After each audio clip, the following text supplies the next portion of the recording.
national and sub-regional capabilities for mitigation, adaptation, and attaining inclusive social resilience to climate change. We are also very pleased to have collaboration with other UNESCO sectors, such as the education sector, represented by Ms. Julia Heiss here today. The MOST School on Bridging Research and Environmental Adaptation in the Caribbean, to be hosted in Havana by Cuba's Ministry of Science, Technology and Environment in May 2018. That capacity building responds to demands from member states, particularly as environmental adaptation has gained policy relevance over the last few months in the Caribbean. And then last year, UNESCO produced a World Social Science Report in cooperation with the International Social Science Council. And that report focused on global inequalities. And one of the 7 thematic themes under global inequalities was actually challenges, inequalities, pathways to address all, and it was focusing also on environmental inequalities. And then environmental humanities constitutes one of the main themes of the World Humanities Conference, which was held in Liège in August this year, where experts in all fields and across regions recognize the invaluable role humanities play in addressing global challenges. Environmental humanities are rapidly developing field of studies which respects traditional disciplines, but in a way that promotes a multidisciplinary and transdisciplinary approach in which knowledge can be organized and mobilized optimally to address the pivotal social ecological issues of our time. So that was basically what I have informed about now, is the MOST program. And then we have the privilege to have colleagues here which will inform about what they are doing. So first I give the floor to Julia Heiss from the education sector, focusing on education for sustainable development. Okay, sorry, for key organizers, they would also like to give some welcoming words. Sorry, so first Dr. Miroslav. Okay, yeah. Thank you very much. So welcome everybody. Thank you very much, Cecile, for your warm words. Welcome. My name is Miroslav Polzer. I'm from the International Association for the Advancement of Innovative Approaches to Global Challenges. And the reason why we are engaging here today with this event together with CliMates and UNESCO Management of Social Transformation Program and UNESCO Youth Program and UNESCO Education for Sustainable Development Program is that the world has embarked 2 years ago on a journey towards a low carbon society, which is a very strong transformation process. And in this transformation process, we are convinced that we need to have the youth on board and we need to have a strong knowledge base, and therefore we are delighted to be here. Our organization has set up, in partnership also with the MOST program and with youth organizations, the multi-stakeholder partnership GLOCHA, standing for Global Challenges, and we are saying that youth power for a better world needs to be somehow managed, and we have initiatives like the Call for Resources for Youth Climate Action, the Global Challenges Youth Music Contest, also an initiative we work together with UNESCO MOST and World Climate Change Secretariat, UNFCCC. We are working on Global Challenges Youth Centers as a local level entry point for young people where they can get access to knowledge, access to technology, access to finance, so that they can act as climate entrepreneurs and empowered by global community. And we work on information and communication technology solutions based on blockchain technology, which give young people in the Agenda 2030 marketplace setting certified SDGs impact, which can then be connected with blended financing. So this is a little bit of a background for you regarding IAAI. We are delighted to be here, and especially we are happy to have CliMates as our partner, because it's our big hope that youth, especially organizations like CliMates, will help us to find the right way towards a low-carbon society. Great. Well, thank you so much, Miroslav. Thank you so much for this welcoming word, Cecilia. We're really honored to be here as CliMates and to be able to have this conference going on. We are the only conference, official side event of the One Planet Summit on youth, education and finance. So we're really happy that we are able to do this with UNESCO Most today. Basically about the process of this conference, it was meant to be an inclusive conference. We are really trying to stay into the spirit of COP23 and the facilitative dialogue, the Taanoa spirit, which aims to have people around the table speaking about their experience, sharing their questions and having like an interactive format. We have an amazing bunch of speakers we have invited who will be able to talk about their expertise and to frame the debate, and then will always be open for discussion. So as a first step, we have first side on education, where we will have this amazing introducing words by UNESCO, and then we will move to a second part on that is more finance-based. And every single time we will tell you when you have the floor, so don't worry if you can't speak at one given moment, and we'll come back. The point is to be interactive all the way to the conference. We will always have like a possibility to have also people from abroad. We are trying to have people remotely to have experience from other people in other countries. So this conference will be also chaired by myself and also my two colleagues, Josephine Reynaud for the education part right here, and then Clara As, who will be moderating the finance part. We will just be here to facilitate things, basically. And also we are live right now through Facebook and our page, so your friends will be able to see you and to follow what's happening in the room. We also have a great communication team who will be able to ask questions from online when pertinent. So thank you again for hosting us, and I will leave the floor for the education part. Thank you very much. Yes, thank you very much for those inspiring words, Alexandra and Miroslav. And now finally, you have some comments. So just a quick introduction words.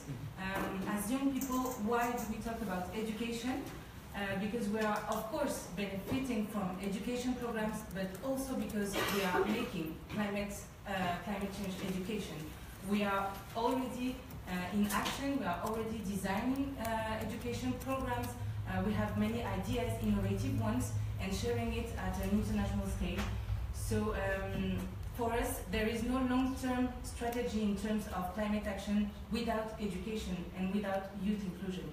So first of all, we will talk about education and youth, and to introduce this topic, I let the floor to Julia Hayes, who is the Education for Sustainable Development team leader in the education sector of UNESCO.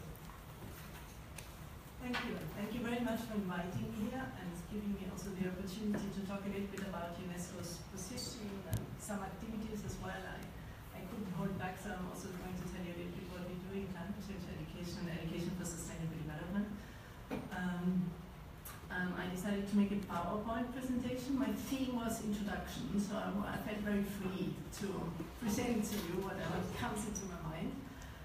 You see on the first slide our vision and motto, which we presented it at COP23, but already on the COP22, and I like it particularly because it makes such a nice reference to education. So changing minds, not the climate. Next slide. And that's what I'm going to present you in not more than 5 minutes, because I will not be more than that. First of all, why climate change education is important. Then global agenda, something that you seem to be very acquainted with, and how they are creating a momentum for climate change education. How we frame climate change education within education for sustainable development, and then a couple of examples of actions in that area. Next slide. So starting with 2 very different reports. The one is the Global Education Monitoring Report, not the latest one, but the one from 2016. It's a report that UNESCO publishes annually. It's the authoritative evidence-based report on education. Its mandate is to monitor education, the education targets of the SDGs, of the 2030 agenda. And the report in 2016 was very interesting for our topic, because they tried to see the connection between sustainability and education. And what the report found was that education can help with the shift to a more sustainable way of lives. It shapes values and perspectives. It is proven to be the best tool for climate change awareness. Schools help students understand the given environmental problem, its consequences, and the types of actions required to address it. Education does not just bring awareness, but also helps develop skills that can reduce or even stop unsustainable practices. However, the report also shows, still the same slide, that only 40% of the surveyed countries, which were almost all UNESCO member states, mention, even in a superficial manner, climate change in their curriculum. So clearly a gap of sustainable development issues and climate change in particular in formal school systems. Also, I have to say that sustainable development education, including climate change, is often much more powerful in a non-formal setting. So formal education is certainly something where specific and UNESCO is very strong in shaping it, but non-formal education is something that we also recognize as a powerful tool. Next slide. Okay. So a completely different report, which was initiated by UNESCO and 100 other partners, and issued in 2015, was one of the largest citizens' consultations on climate change, where you could also get the feeling how education is valued by citizens. I think it was 10,000 people who were asked through consultations what instrument they thought were the most relevant to reduce greenhouse gases, and 78, that's a wrong percentage number, said actually education. So education valued also by citizens, according to the report. Next one. And the fact that education really has a role to play in enhancing the mitigation and adaptation capacity of people is very much reflected in the current global agendas. The 2030 agenda clearly makes a reference to education for sustainable development in the goal that is almost dedicated to global citizenship, education, and education for sustainable development. So education is not just looked at something sort of quantitative, bringing as many children as possible into school, but the question to ask is what makes education relevant, what is being learned in school. And it makes a clear reference to competences of citizenship and sustainable development. We always argue that education has a role to play in actually the 17 sustainable development goals, and for climate change relevant, of course, is the education target in the climate change schools, in the climate change goal, which says improving education awareness raising and human institutional capacity on climate change mitigation and adaptation as being one of the target. And then the last new upcoming global agenda, which also clearly recognizes the importance of climate change education, is of course the Paris Agreement with its Article 12. Next slide, please. So how UNESCO approaches climate change education is actually through all our 4 sectors, but within the education sector it's clearly hosted in the program which I'm coordinating, which is Education for Sustainable Development. The program is at the moment called the Global Action Program. We have already coordinated a decade on Education for Sustainable Development, which ended in 2014, and now developed into a huge global program which we implement with 100 close partners, and then each government is also, of course, invited to work towards the objective, which is to generate and scale up ESD action to accelerate progress towards sustainable development. Next one. To be a little bit more concrete, so these are interventions which we do with regard to climate change education. So we are advocating climate change education through education for sustainable development globally. We have these 2 big groups of stakeholders. UNESCO, of course, has a direct access to the education community. So convincing the education community that climate change has to be in education programs, both formal and non-formal, and how that can be done. That this is one of our mandates. But we are also appearing in fora that are a little bit less within our reach, such as the COPs, for example, so the Sustainable Development community, and making the point that education is an important means to achieving the Paris Agreement. For this, we are teaming up with many other agencies, notably UNFCCC, with whom we are since couple of COPs. Putting our heads together, we have pushed for an education day, which we can say is now institutionalized. Many of you have been there. One day during the COP since the last few years is dedicated to education. We are supporting member states to meet the Paris Agreement, policymakers. We are developing guidance tools. We are providing training as well, guidance documents and tools also for education practitioners. The most easy entrance for UNESCO are the ministries of education, and then we have direct access to schools as well. Next one.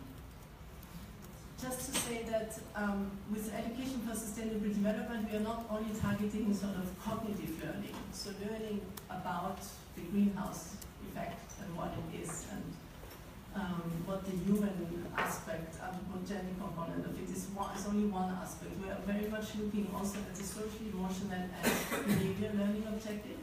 We've just published a publication from which this slide comes from, where for each of the 17 Sustainable Development Goals, we are spelling out learning objectives along these 3 domains, and this one is the one for climate change. Documented is interesting for education planners, but also practitioners, because with these objectives, they can then develop lesson plans, etc. Next one. Here's some of the guidance materials, so climate change education courses targeted teacher educators, together with UNFCCC, a guidance document for policymakers, especially for the action for climate. Action for climate national focal points that UNFCCC are coordinating. The second document, another document that goes directly in schools. We are at the moment working with 250 schools to get climate ready, and then the last one is the publication I just mentioned, spelling out learning objectives. Next one. As I said, UNESCO is a big network of 10,000 associated schools. Those schools are testing our materials, implementing our programs and messages. We're working with 260 schools, which we encourage to develop school plans for climate actions. And the speciality about this is that we don't want them to only teach about climate change, but also to practice sustainable development within their schools. The way they run their school campuses, the way they train their staff as well. And this has been done during the last 2 years in 25 countries. Next one. Showcasing good practices through our websites, our newsletter. We are awarding a prize to 3 outstanding ESD practitioners every year of $50,000. Next one. And we are supporting, I just mentioned that, the ACE focal points through training, regional training, take part in dialogues, international dialogues, and then together with the UNFCCC develop guidelines. Next one. Yeah, I think that's it. Okay. Thank you very much.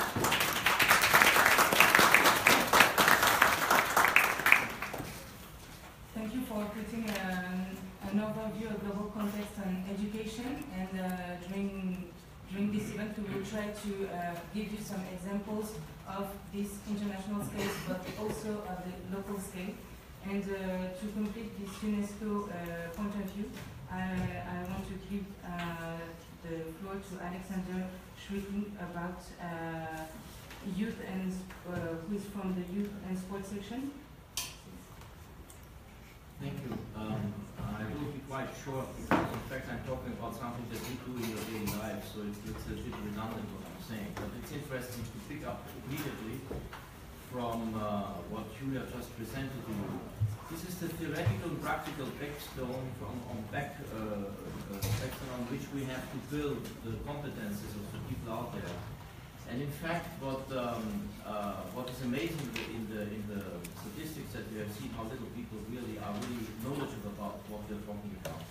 And this is always UNESCO's challenge to be, we always are abreast of developments, and then people are not really with us when it comes to be very tough. And that is a very, very alarming percentage that we have put up. How little in schools finally thought about that. So I'm in charge of the youth program of UNESCO, which is the main feature of the youth program of UNESCO is not only you take youth as beneficiaries, as you said, you benefit from education system, of course, but to help you to pick up the issues and be the actors in societies who change the paradigm, who change everything around them, and be taken seriously in doing that. I say this very easily because the most complicated thing is to be taken seriously. And you have, of course, many platforms of youth pushing the agenda, and the COI, the Conference of Youth at the COP, is a good example. You are in a tent or in a room half a kilometer away where the politicians meet, when the politicians are in fact trying to find consensual language that is politically acceptable to their countries, but it does not always integrate the action on the ground that could be taken individually and collectively if societies were really picking them up, these recommendations in government. And this is this big contradiction between what can be done on the ground and what the political actors are allowing to do.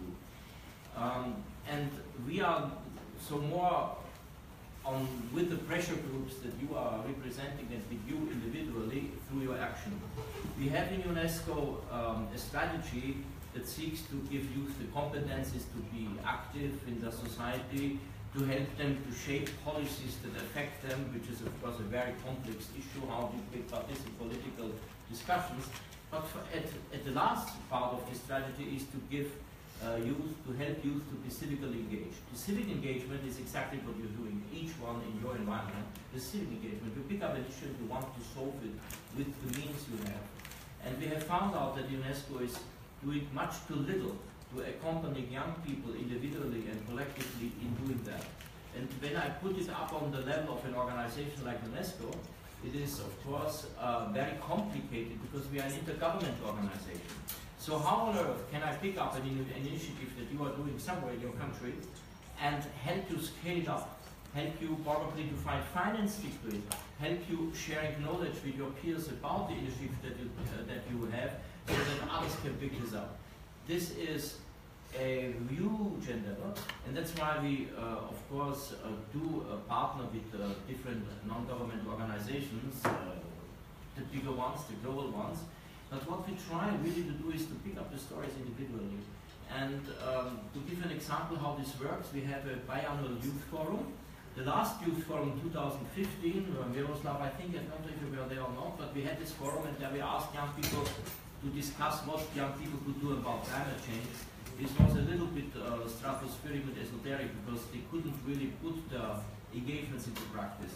So what we did now at this youth forum just 2 days ago, we didn't want people to ask them what they would do and what would be nice recommendations that politicians could pick up, but we picked up what we call the change makers, those who are really active on the ground in the areas of competence of UNESCO. So someone who has done the Unite for Heritage campaign that you have seen on the elevators here, but someone that is quite living in the countryside in Africa, teaching sustainable development to out-of-school kids. So not going to school, but picking them up out of school, or advocating for that in its environment, probably in Bahamas, or in different areas where it can be, or trying to find ways and means to deal with those that are affected by climate change in their society and create some means to do that. We have all these stories available, I will not share them now, but this is the way that we try now to engage with youth practically. Through the individual stories, try to scale it up and have these stories shared horizontally. Upon the assumption that while it is the UNCC task to negotiate the political instruments, it is UNEP's task to do this for the environment, it's different organizations' task. Within the work of UNESCO, we try, within the field of competence of UNESCO, to engage young people into these changes. And that's why the kind of work that Miroslav is pushing now with you is so interesting, because he picks you up, he says you scale it up, do it, let us just do it, and don't feel that you are not regarded. I always put it in a way that I say, something that the Minister of Social Development in Albania told me. He had to analyze the reorganization of the social security system. And what you normally do when you talk about the social security system, you come to people of my age, you say, okay, what can I do? Or when would you like to retire? And how much will you get? And all these returns. I said, no, I did this completely differently. I started with young people, 25 to 30, and we discussed how does the social security in my country, in their country, affect them, and what is it they would like to change? How would they see this whole issue? It was a completely, it was a shift from a way how you do that to the new shift. And this is exactly with climate change. I always say demagogically, where the earth in your hands, and the millions or the billion that you represent, probably the decisions concerning climate change would already have been taken. Our consumption patterns would be different. The way how we produce and use the energy would have been different, and the role of each and every individual society would have been completely been regarded differently already. But this is of course very demagogical. I say this just, I have no proof that it would work. Let me just finish by something which you might not be knowledgeable about, but this is very interesting for reflections that you are leading in your countries and your places when you go back.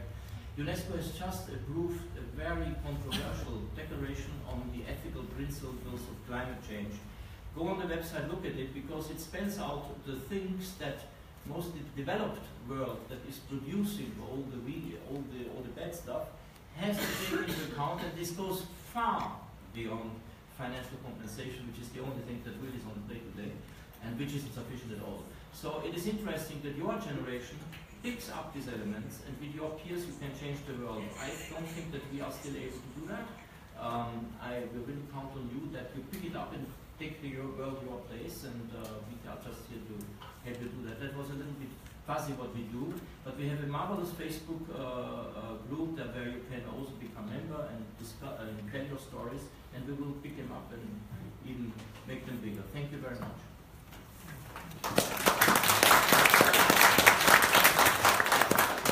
Thank you very much. These two interventions confirm us that UNESCO is really the referent international organization dealing with youth in terms of again beneficiaries, but also including them in the general process of the long-term strategy design. So thank you for that, and I think hosting us today is one action for us to take into account our recommendations, so thank you. And I saw you, Nicolas Nita, at COP23, yeah. In many young youth events, so giving us the word and following us.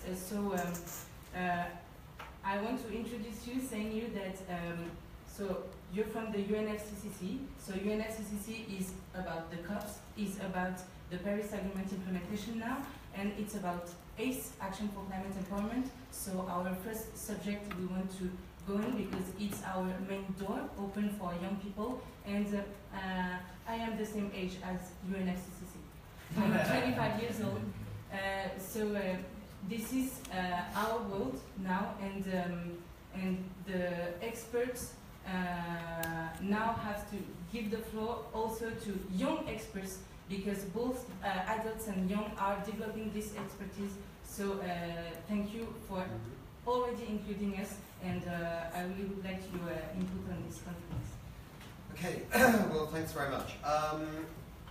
Let me just do one thing before I start. I have to stand up, right? So, you know what this is, right? So we could only afford to have 10 of these made today, but this is the anniversary of the adoption of the Kyoto Protocol in 1997. Now, you're too young to know about that. I was there as a journalist for the Times newspaper covering that in 1997. And we wanted to mark this day because for many developing countries, this still remains a very important treaty, the first ever emission reduction treaty that happened in 1997. So, if at the end of this you want to have a quick photograph with me, social media, my boss Patricia Espinosa has been over at the Climate Finance Day, and she's been doing it. For some developing country governments, including China, this is still a very important agreement. So we have this anniversary today, 20 years, and tomorrow we have 2-year anniversary of the Paris Agreement. So it's an anniversary. So there we go. By the way, it was young people who designed these T-shirts several years ago. I think maybe in Durban in South Africa when we had the UN Climate Conference, and these young people designed this I Love the Kyoto Protocol. We just added the dates at the bottom. So there we go. It was your idea. I want to give you just a little sense of what's happening tomorrow. I think you might be interested to have an idea. I'm responsible for coordinating the United Nations communications for the One Planet Summit tomorrow. And it's been a very fascinating experience being here in Paris in the last few days and trying to get to help land this thing tomorrow. And a lot of journalists say, well, what's this got to do with the United Nations? What's it got to do with climate action? It has everything to do with the United Nations and has everything to do with climate action. I mean, what's fascinating about the Paris Agreement is, as you know, it's no longer just an event once a year at a COP, right? It's turning into almost every month there is something major happening. Tomorrow it's heads of state, maybe 70 heads of state, hundreds of ministers. You have California next year where Jerry Brown, the governor, has organized this major summit again in advance of the Secretary General of the UN organizing a major summit around the United Nations General Assembly. The momentum on climate change has never ever been higher. And if you've been involved in this game as long as I've been involved, I can't believe what's actually happening. That's the good news. The bad news is it's still well behind the curve, as we all know. And the fact is that we know the pledges on the table from governments for the Paris Climate Change Agreement get us to 3 degrees in the future, maybe more. So we know it's not enough. The COP in Bonn, which just ended, and I can see one of the water bottles there. Those are collector's items. People are fighting over those things in the street. You know, the thing about Bonn was that it launched this dialogue in 2018. Launched this thing called the Talanoa Dialogue, named after the Pacific culture of discussing things in a positive way, named after Fiji, the COP president. This is going to be a very important year in 2018, right? Because if things go right, in Poland, in Katowice, at the end of 2018, the Paris Agreement is finished, right? It's done. Right now it's a wonderful agreement, got lots of vision, incredible document, everybody's excited about it, but it has no operating system, right? So I said to other people before, it's a bit like the best laptop you ever had in your life, with high-end camera, more megabytes than you can shake a stick at, and it's absolutely the most amazing thing. But if you don't have a manual that tells you how to work this laptop, you're never going to get the best out of it. And it's the same with the Paris Agreement. People need to know how they report their emissions. They need to know if they're Togo or Chad or I don't know, the Marshall Islands. How do you report your emissions? It's got to be a lot easier than what it's going to be for the European Union and Japan and things, right? It's going to have to be differentiation between what you do.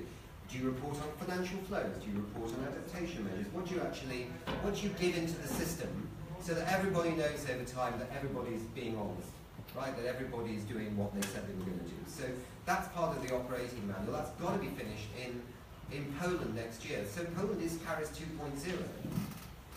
Now the Talanoa Dialogue can't be just a talking shop through 2018. It can't be, hi, how are you? What's your favorite color? Right? It's got to be, right, where governments genuinely look at where they are, where they want to go, and how they're going to get there. How are they going to ramp up ambition now on their climate action plans in this window that's opening up of like 2019, 2020. So Poland has to be a major political moment where governments now address ramping up their ambition.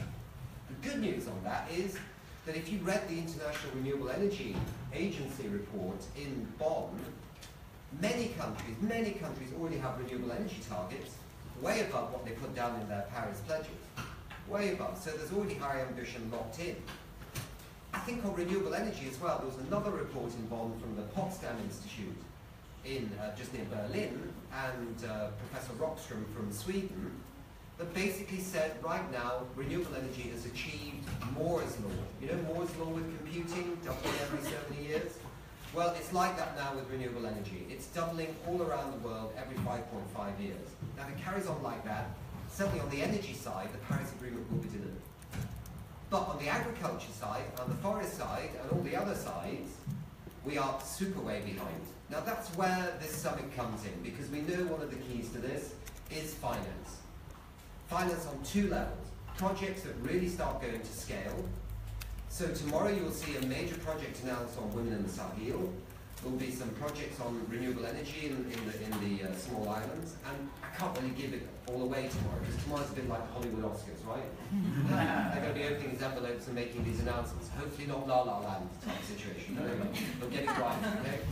But that's what tomorrow needs to deliver, but it also needs to deliver the wider debate is that there are $300 trillion under asset around this world, earning very little interest, in fact in some cases negative interest. Why is it not flowing into this shiny new green economy? Why is that 300 trillion still sitting there, a lot of it just hanging around looking for an opportunity?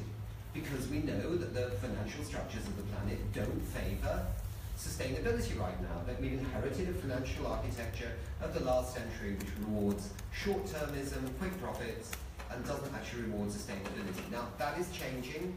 There are now 60 central banks around the world that have adopted regulations to actually start greening the financial systems in their countries. China, the G20, when they held it last year, promised to green its entire financial system.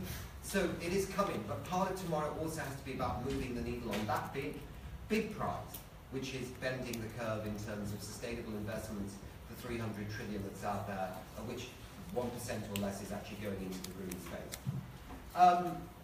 Where does this all come in? Well, it comes in because you are players in this, right? You're all players in this story. And as you rightly said, you know, it used to be, it is about governments doing a process.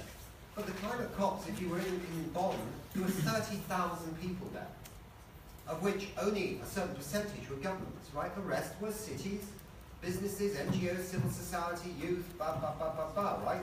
So, in fact, there's a whole ecosystem now that stretches far beyond just the governments and the intergovernmental process. And to be honest, if this deal is done in Poland in 2018, where the Paris Agreement is completed, it is full-on implementation, right? Full-on.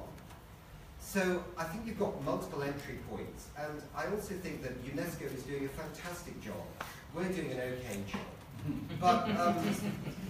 But the reality is, the United Nations Secretary General Guterres, another Secretary General, going to have a go at what they call coherence in the UN system. And this time I'm hoping it works, right? Because many have tried and many have failed. But I think with this chap, I think we might actually see it happen. And that coherence talks about the whole UN system working together. So wherever you are in the world, there may well be a member of the UN system in your community. Whether it's UNDP or UN Women, or won't be us because we're just in Bonn. Ha for sake, so you can avoid everybody. But UNESCO has its networks. UNEP, who I used to work for, have their networks. There's lots of UN system out there. Go and knock on their doors and tell them to engage with youth, right? If they're not doing it already. I also think that we need you. I mean, one of the beautiful things about the Bonn Climate Conference was because we were the hosts, very unusual experience for us because normally we host with another government somewhere else. We were the host, Fiji was the president, and Germany was the paymaster. And the Germans, actually, God bless them, really invested in that conference, were really keen on civil society being there, and also paid for 600 UN volunteers, many of which were youth. And I can tell you the things that they taught us in communications about social media, you know, I'm more an expert after Bonn because of the young people that came and volunteered than I was before, geo-targeting Twitter tweets and all the other gizmos that go with a modern social media. My God, you guys and your networks could really help us amplify messages out in a much more sophisticated way than the UN does. The other thing is we have a new communication strategy, and it dovetails in the sense with UNESCO because I've always believed if you're going to change hearts and minds and perceptions, you need the arts, you need the culture, you need music, you need theatre, you need all kinds of things. I really think culture is a very important way through to changing people's perceptions and maybe their minds and their hearts and then maybe their enthusiasm for action. And I'm happy to share any time with any of you that section we have on that because I mean, it's been done with AIDS and it's been done with other issues which were maybe more straightforward, but using the power of the creative writer, using the power of the writer who writes film scripts or plays or music or whatever, to embed climate change is not some exotic subject that we're all talking about, but just a normal reality in people's daily lives when they watch TV. I'm not talking about big blockbusters like The Day After Tomorrow. the kind of shock horror one. I'm talking just ordinary conversations. I mean, I have visions of, some soap opera that says, yes, but what's happened to John? Well, he's fallen off his ladder. He's done his back in. How do you do that? Well, he was polishing his solar panels. He really loves them. But fortunately, he saves so much money that he can pay for his healthcare costs from his electricity. So, I mean, something like this that's just making climate change and renewable energies very normal in people's lives. And I think if you have friends, if you have networks, if you know people in the arts world, connect them with us. Get them involved, get them writing about climate change as if it's just not weird. It's actually just how this world is transitioning to a better, more resilient, more sustainable economy and way of life for every man, woman, child. And finally, the last thing is, my girlfriend's daughter, who's 13, doesn't get her news from the newspapers or from Google. She gets it from women bloggers, young women blogging about fashion, about cooking, but introducing interesting issues like politics, like climate change in their blogs. I would love to tap into those networks. If you're working with any of those kinds of people, they're the people I want to get our messages out to a wider youth constituency. And finally, don't forget the old people, because I always think there's a lot of old people out there sitting on pots of money that they've made over many, many years when the economy was great for everybody. And I think that they're probably a bit bored going on cruises around the Caribbean every month and might want to do something more interesting. So I think we also need to engage with the older age group as well, and I think they can actually pay for some of this transformation for everybody. Okay, thanks.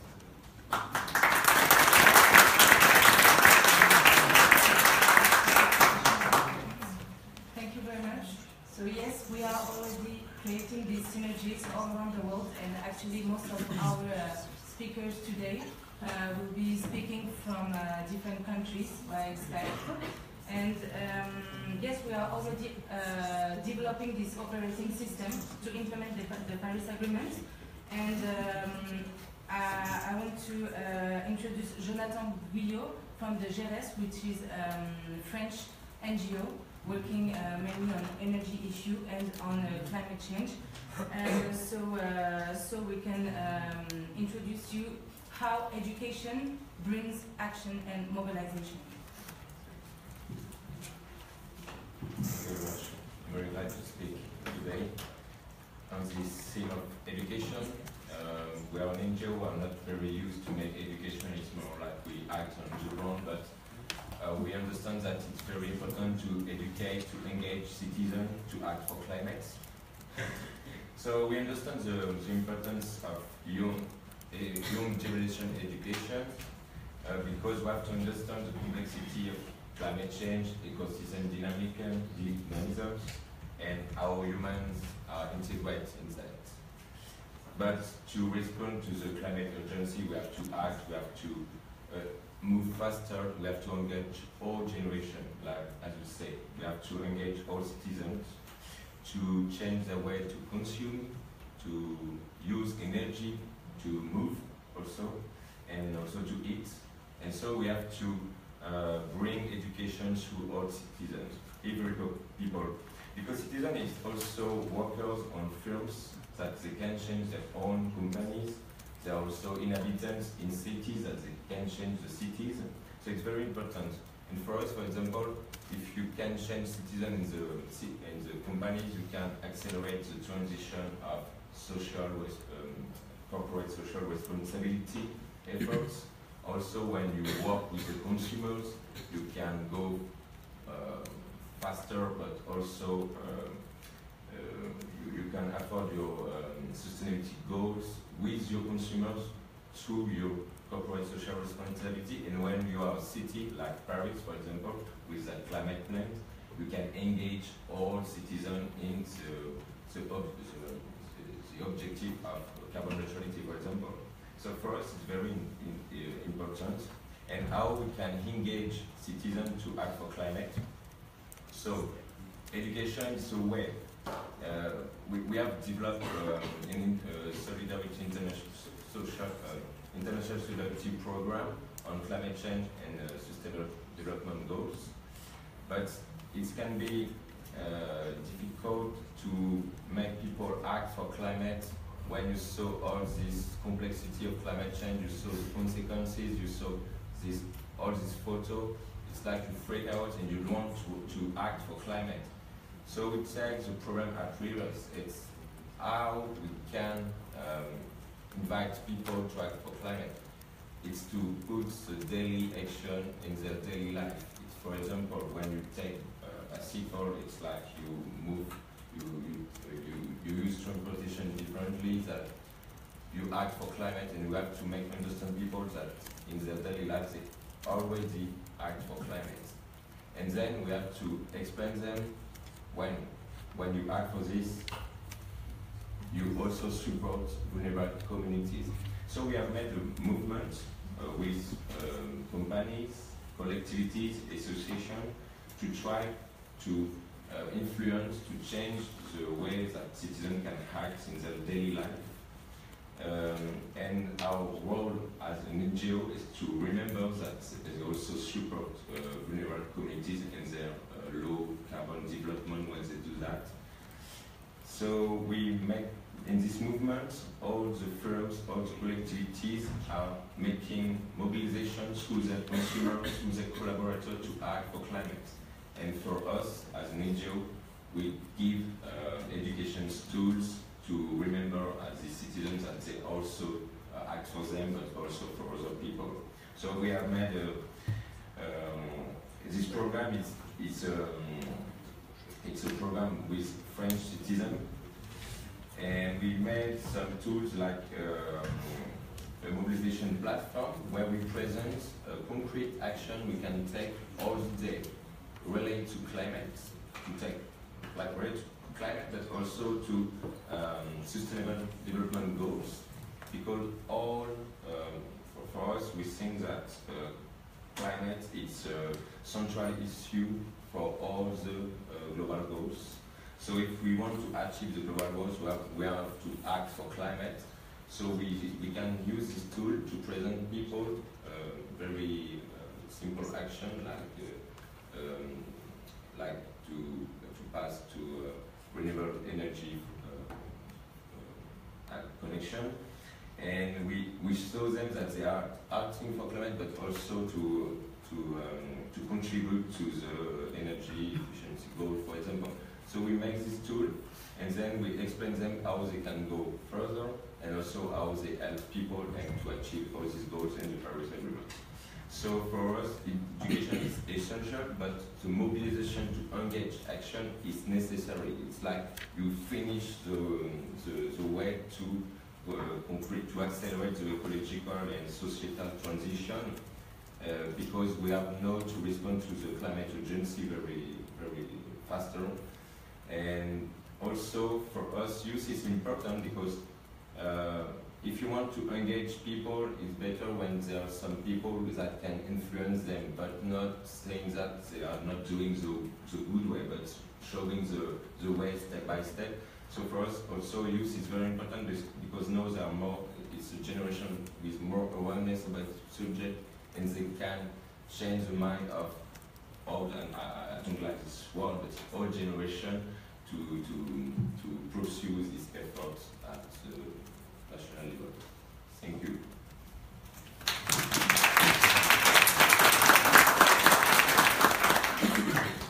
Thank you very much, Valentin. I'm moving faster because we are running out of time. So I introduce Jean-Paul Brice-Afana from the association Action Vital pour le Développement Durable. So Vital Action for Sustainable Development. Could you talk to us about your education program you led and about your involvement as young people? Okay, thank you so much. Given that we are live stream, I just want to bring you a quick update about my current role and position. I'm Jean-Paul. I'm actually a policy advisor for climate finance and development with an NGO called German Watch. Some of you have heard about. So I'm a former coordinator for AVD, Vital Action for Sustainable Development. Actually, my colleague here, my former colleague here, Florette, will have been the one presenting this input. But we had a scissor, paper, rock play yesterday game, and then I won, so I will be doing that. think that the topic is very interesting. I was prepared to give a kind of background about the AC program, the ACE program, and how the UNFCCC Convention brought all this topic about education and having an education day. But given that we already got so much good background information from Nick, from Julia, and also from UNESCO as an organization, I didn't mention education. I actually voiced it. You've done such a good job. It was a teamwork, so perfectly fitting. So I will try maybe to briefly, in 2-3 minutes, talk about how Yungo, as a youth constituency at the UNFCCC, is advocating for bringing the role of education into climate action, and how can education be mainstream in the implementation of the Paris Agreement. But I would have been more comfortable, of course, to be engaged in a discussion about climate finance, but I will have that opportunity later. When I look at the implementation step for the Paris Agreement, which is being discussed, and we have the opportunity with the Talanoa Dialogue and the COP24 outcome next year, I think it's actually a very key step that was achieved in Bonn, because as we are all aware probably, we had the first time negotiation being informally focusing also on education, with this informal discussion about what is actually the role of education when we talk about climate action, and how can we use the pathway to create a big momentum around the world. I fully agree with what Stefan has said. If we cannot transform every citizen into an eco-citizen, it's difficult to talk about ecological responsibility or eco-behaviors when people don't actually get the point about how they can be part of it. But at the same time, we are talking about UN processes, which is most of the time seen very abstract at the national and local level. People are aware about the COP because they heard about it in the media. But when you talk in the reality to the action we do at the local level, it's a very big distance and a big gap between bringing the policy into action at the local level. However, I'm really happy to see that many organizations around the world, many citizens, many stakeholders groups really bring this reality closer and have this proximity approach when they work with people. Because at the same time, it's helped us to bring the message out there, but also to learn from what people are doing. I had a very interesting discussion with a representative from UNDP during the COP in Bonn, and then she said, we have so much knowledge about indigenous communities, really relevant information and knowledge and best practices, but most of the time we don't bring them on the table of decision, or we don't hear from them when we are looking for innovative or transformational ways of changing the life of people. And if we are not able to get all this learning, this input, and also having an approach that is related to lifelong learning, then it doesn't help us easily in our approaches to make education being a key element when we want to implement the Paris Agreement. I think we don't have to think further about what is the role of education. We are all convinced. When we implement projects and campaigns at the national level, we most of the time use education, public awareness, active participation, public information as key ways to really train, inform, and engage the people. But where the question is today is, how can we make sure that education is mainstream into the Paris Agreement implementation? How can we make sure education is mainstream into the SDGs? Because without information, access to participation, people cannot support all those goals. It's really difficult to talk about climate action when we don't have the right way to engage the communities. And I see a lot of potential in the step forward, because we have many good initiatives that were already implemented. We just have to find a way to get the transformational aspect of those initiatives out and create a linkage between all of what we are doing. And at the same time, we have enough time. 2020 is the date when the Paris Agreement will start being implemented, but of course we also have the timing against us when we talk about the SDGs, because we are getting close to 2030. I will not talk further for this subject, but I will be happy to engage more in how can we actually use education and youth power to get more resources for climate youth action. Thank you.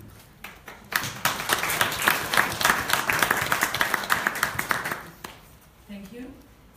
So now, to give you some examples of our concrete actions and how we are already change makers implementing and to learn from each other, as you said.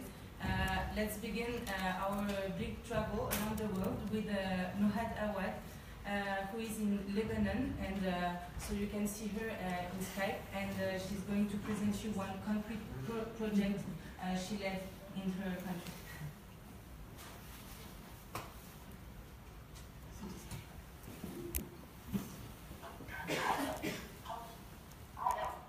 Hello. Hi. Everybody, I'm Mohammed from the Youth Climate Movement.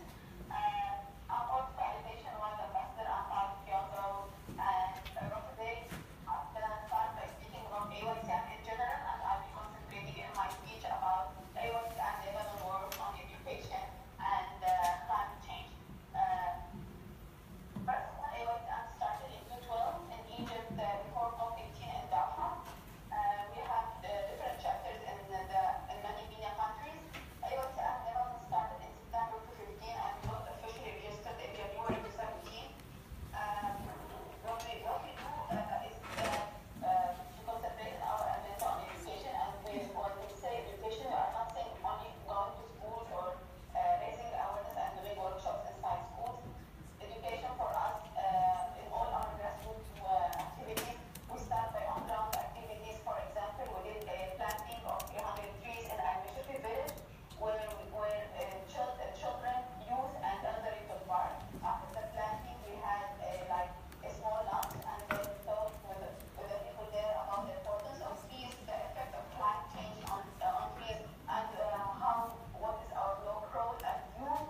education locally. And let's move to Mexico now and to another scale, which is the ECOS subject. So Danae Espinosa will talk to us about ECOS, which is the Education, Communication and Outreach Stakeholder Community. So I hope this will work. And she was coordinating it in her country. Yes, we hear you.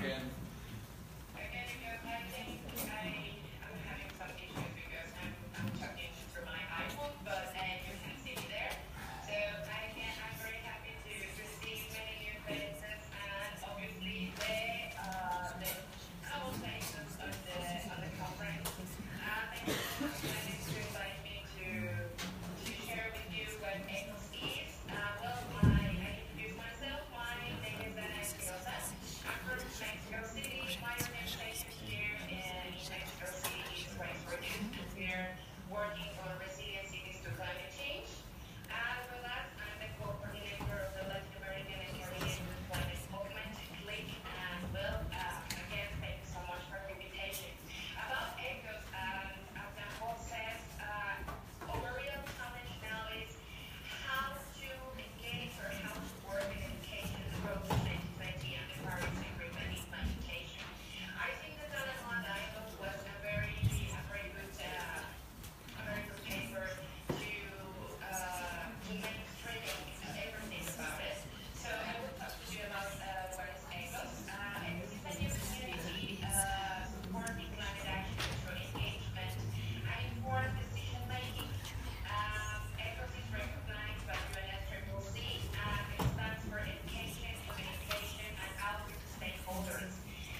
Danae highlighted, we are change makers, but also we are already decision makers.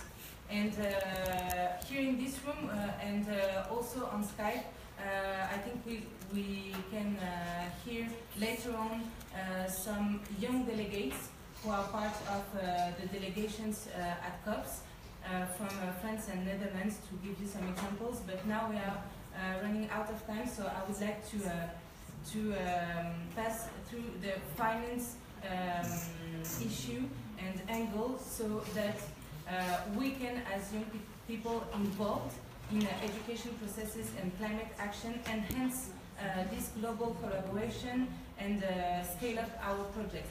So we need this access to finance, and we have several persons able to talk about that now. And so I will let Clara As moderate this second part. Thank you.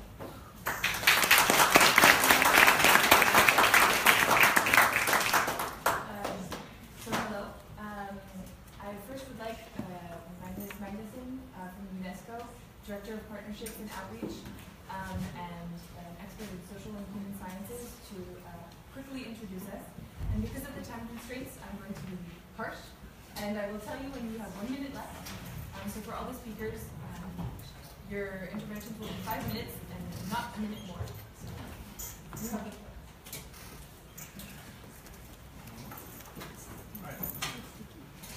Hello everybody, my name is Magnus, pleasure to be here.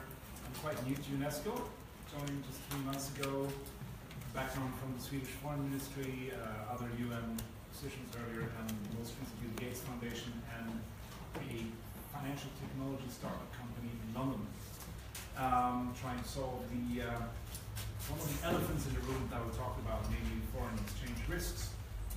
But I'm going to try to be quite concrete and short at the same time, and bring it down from the bigger picture to the smaller, because I understand we want to talk about local climate finance.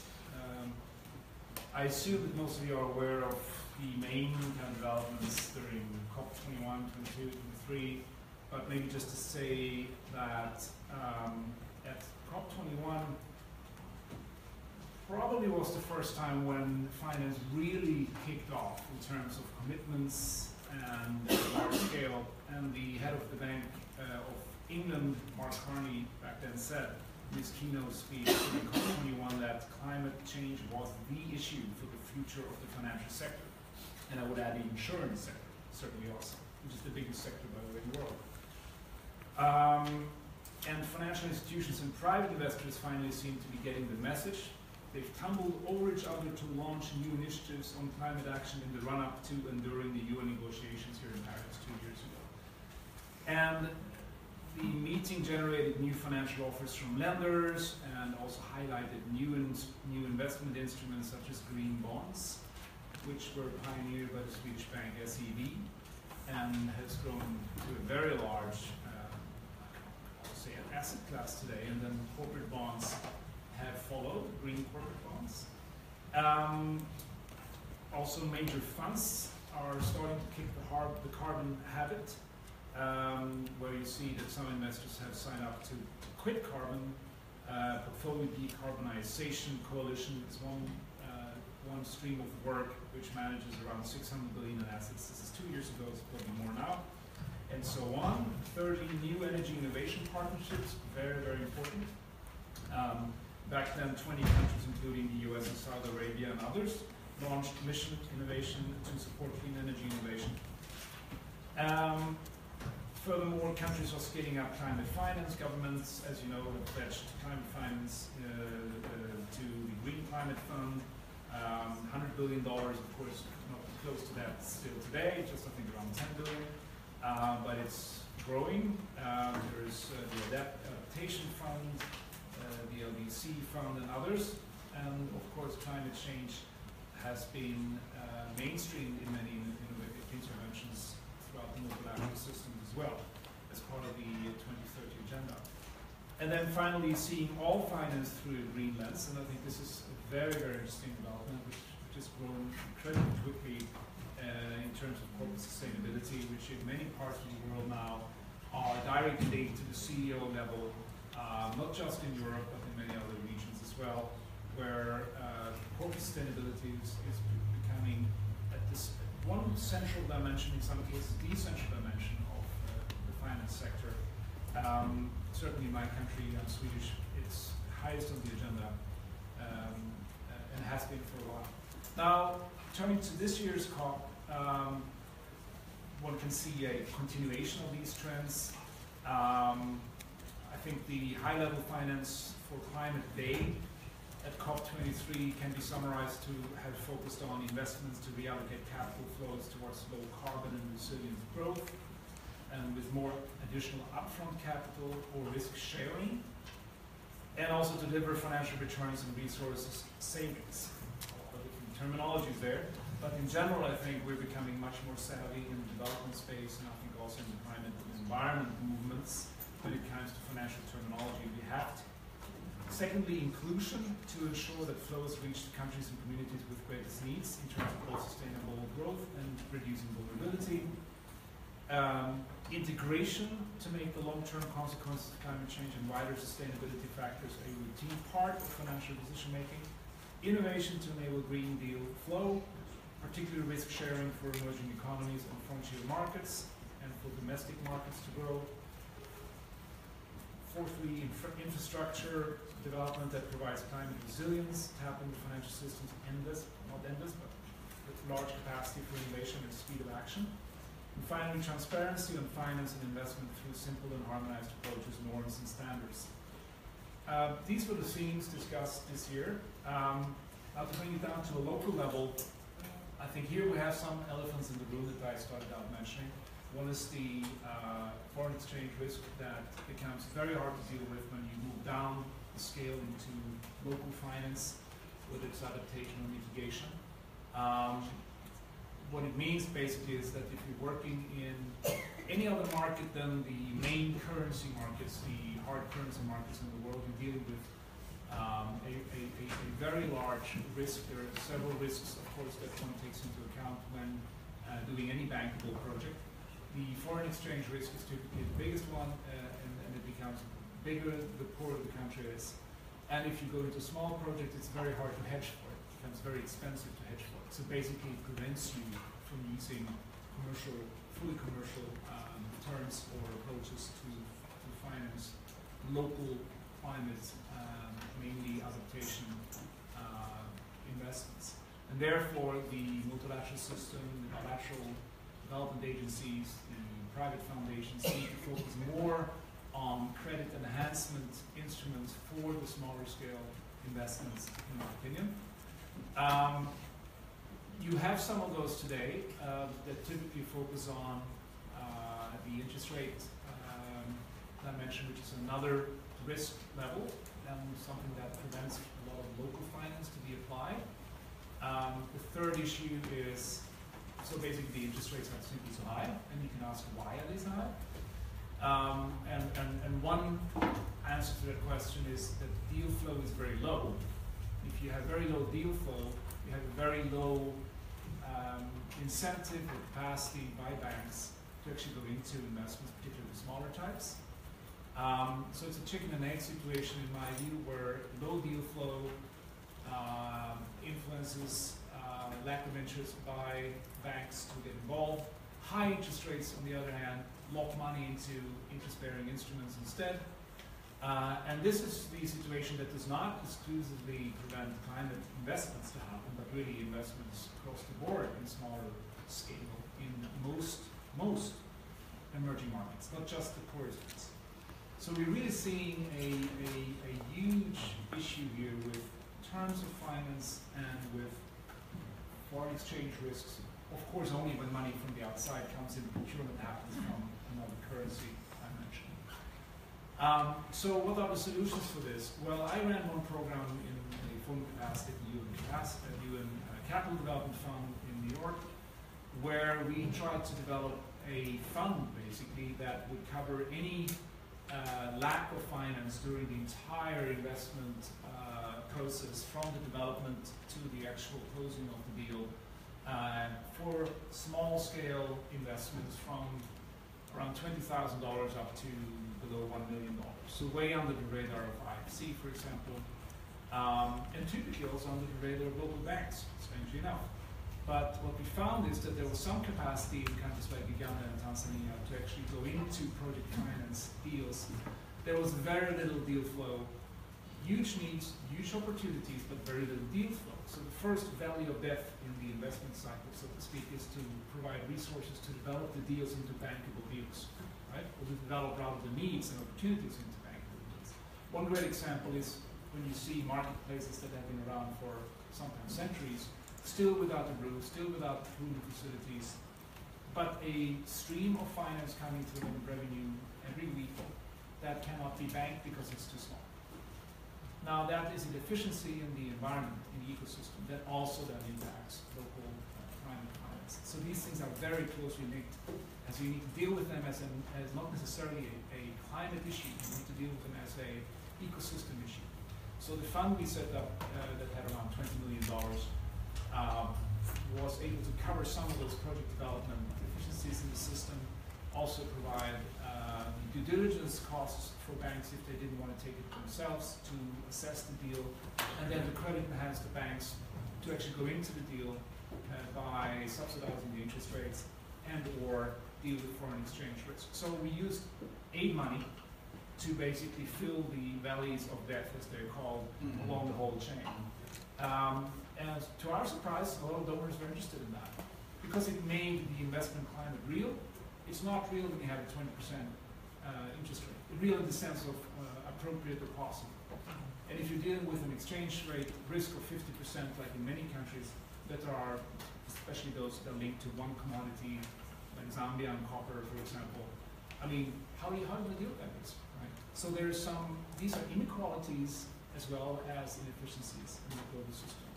And they're not being spoken about enough. So I would recommend that these are some of the issues we also talk about.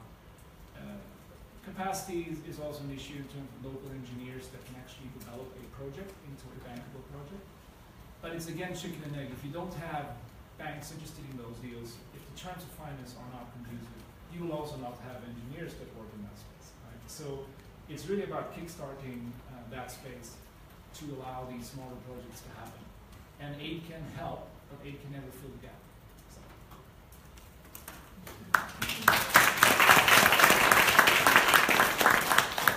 Thank you for that wonderful introduction, Magnus.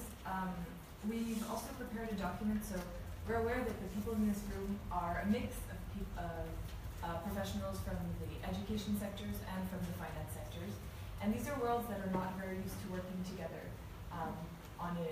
because the terms, the language used is very different. And so we've prepared an introduction on climate finance for those of you who are maybe less familiar with these terms. We're aware that it's not perfect, but if you have any corrections to make, please talk to our team. And we'd like to thank Rachel for doing this, preparing this document. And so it's being passed around the room. I think that what Magnus brought up, these different scales of finance and the importance of inclusion of different communities to allow the funds to reach actual communities is very important. And so first we're going to have some speakers on the stakes of finance, which would be designed and adapted to the scales of local projects. First I'd like to ask Lion Shanatek to speak, if she's here.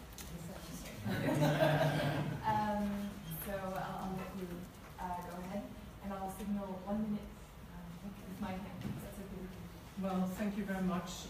Hope you can hear me. Thanks for the opportunity to be here. I think one of the reasons why I probably was invited by Alex is that I had engaged, among others, also with some of the young girls in the Women and Gender constituency on trying to provide some capacity building and introduction to what is climate finance, why should we care about it, and how is it relevant.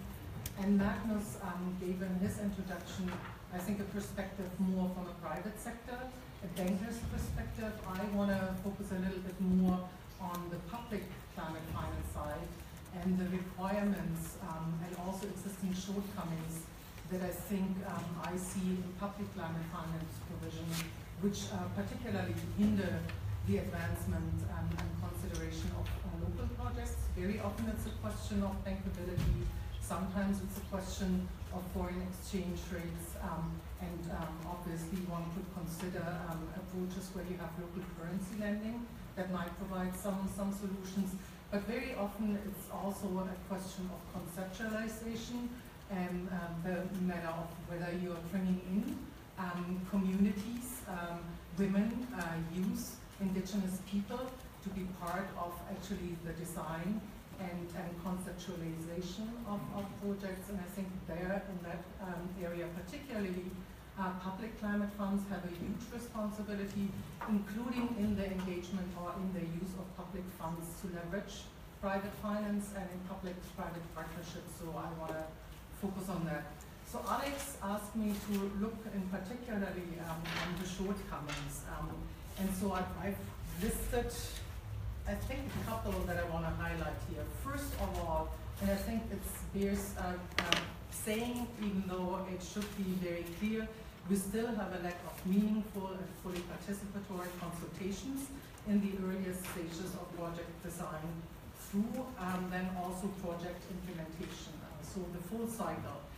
Local communities, women, youth, indigenous people are often brought in by project developers to validate, but not necessarily to participate in the development of a project that would be also anchored and addressing their needs and capacities. And I think this is obviously something where the responsibility is shared both by accredited entities to those funds, the implementers, but also by, for example, government representatives engaging with the fund, the board on the one hand, but also so-called national designated authority. The second part or shortcoming is that I still think the human rights and sustainable development or broader sustainable development contextualization of projects is still missing. What does that mean? For example, if you have projects that are dealing with water or agriculture, to give an example, we want to make sure that they take into consideration the right to food and water. Is that something that is reflected?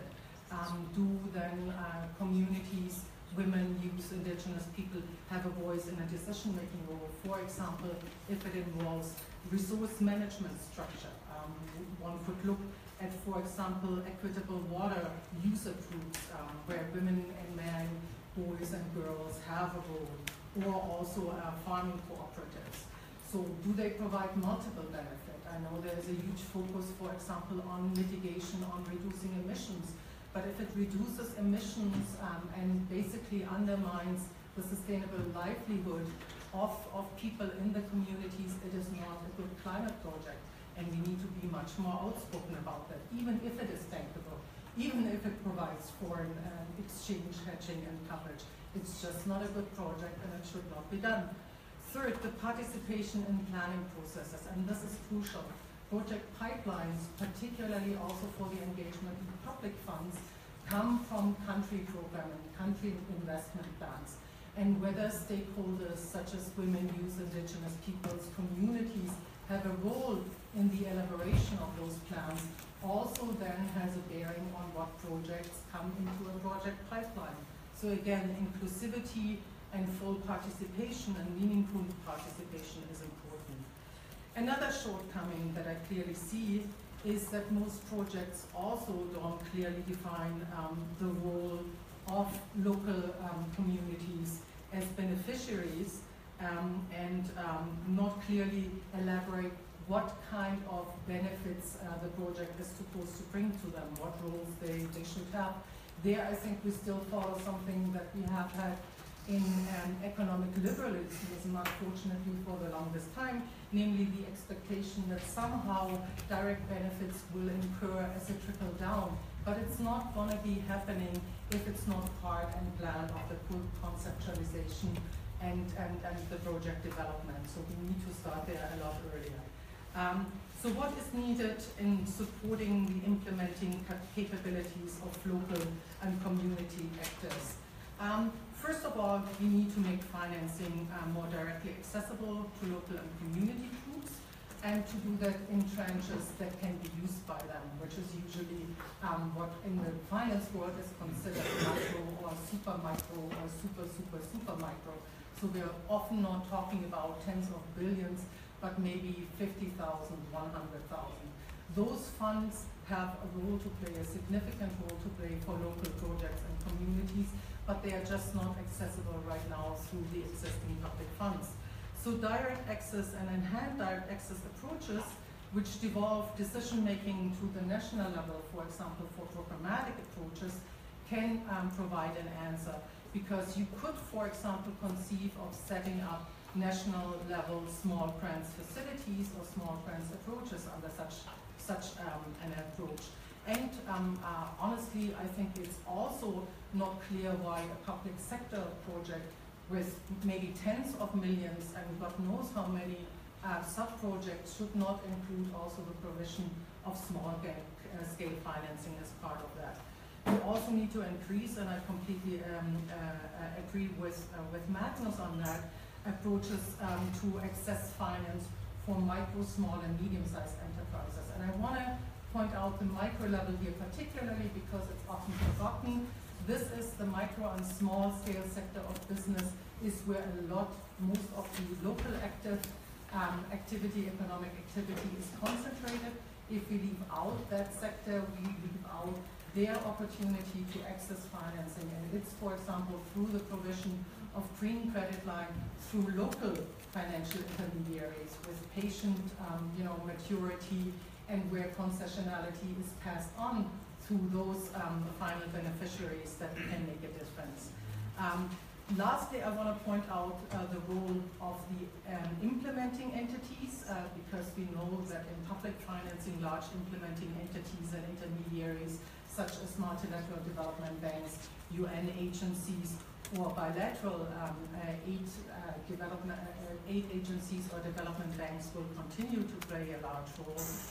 And that is to anchor the principle of subsidiarity in their implementation practice. What do I mean by that? It should be a simple requirement that they rely on the most local expertise available, and that should include and must include not just a consultant, international consultant flown in, but actually some local expertise that is present in the community, some local approaches to deal with the challenges of climate change. And they, for example, could be included as so-called executing entities in some of the project implementation. Larger projects have a multitude of executing entities, usually not just one, for different project segments. And there is a role for local actors and local communities there. And lastly, the requirement that those international actors that continue to take up the largest part, unfortunately, of public climate finance really contribute to the capacity building of local actors as part of the project implementation, as a requirement for them getting access to finance, so that they actually prepare local actors to eventually, sometimes down the road, access and implement climate finance directly, and are not relying on having it intermediated over various levels through a lot of international actors. Thank you.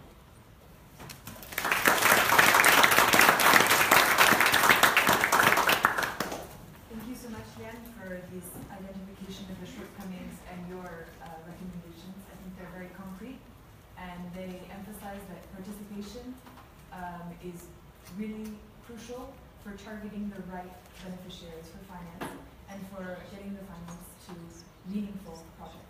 So that's very important. Thank you. I was wondering if Kelly Clark was in the room. Perfect. So we'll have your speech. So Kelly Clark is from the European Climate Foundation, and so she'll also be bringing some mistakes of finance to it. Thank you. Great. I have a lot I want to cover with you, so I'm looking very much towards time. Okay, great. I have a lot I want to cover, and we'll look to you to rein in the time. One thing that I just wanted to say is that it's so nice to be here because I spent my morning in a technocratic meeting where people on the same side of the fence were arguing around tactic, and that is so not, in my opinion, the right approach for addressing climate change and finance. And it just feels like a different energy in this room. And so with your permission, I'd like to go back and forth between a bit of personal narrative and a bit of technical pathway exploration. So with that, let me tell you a little bit about what I do, because it's not a path I knew existed when I started out in finance. I run a philanthropically funded secretariat that focuses on institutional investors, mainly pension funds and insurance companies, and uses every tactic that we have at our disposal to try to get them to enhance and catalyze quicker movement towards the energy transition through capital deployment. So it's pretty technical, and the way I got there was a very typical corporate banking job. I turned 30 and I was the head of private banking for UBS out of Asia, Southeast Asian private banking for UBS.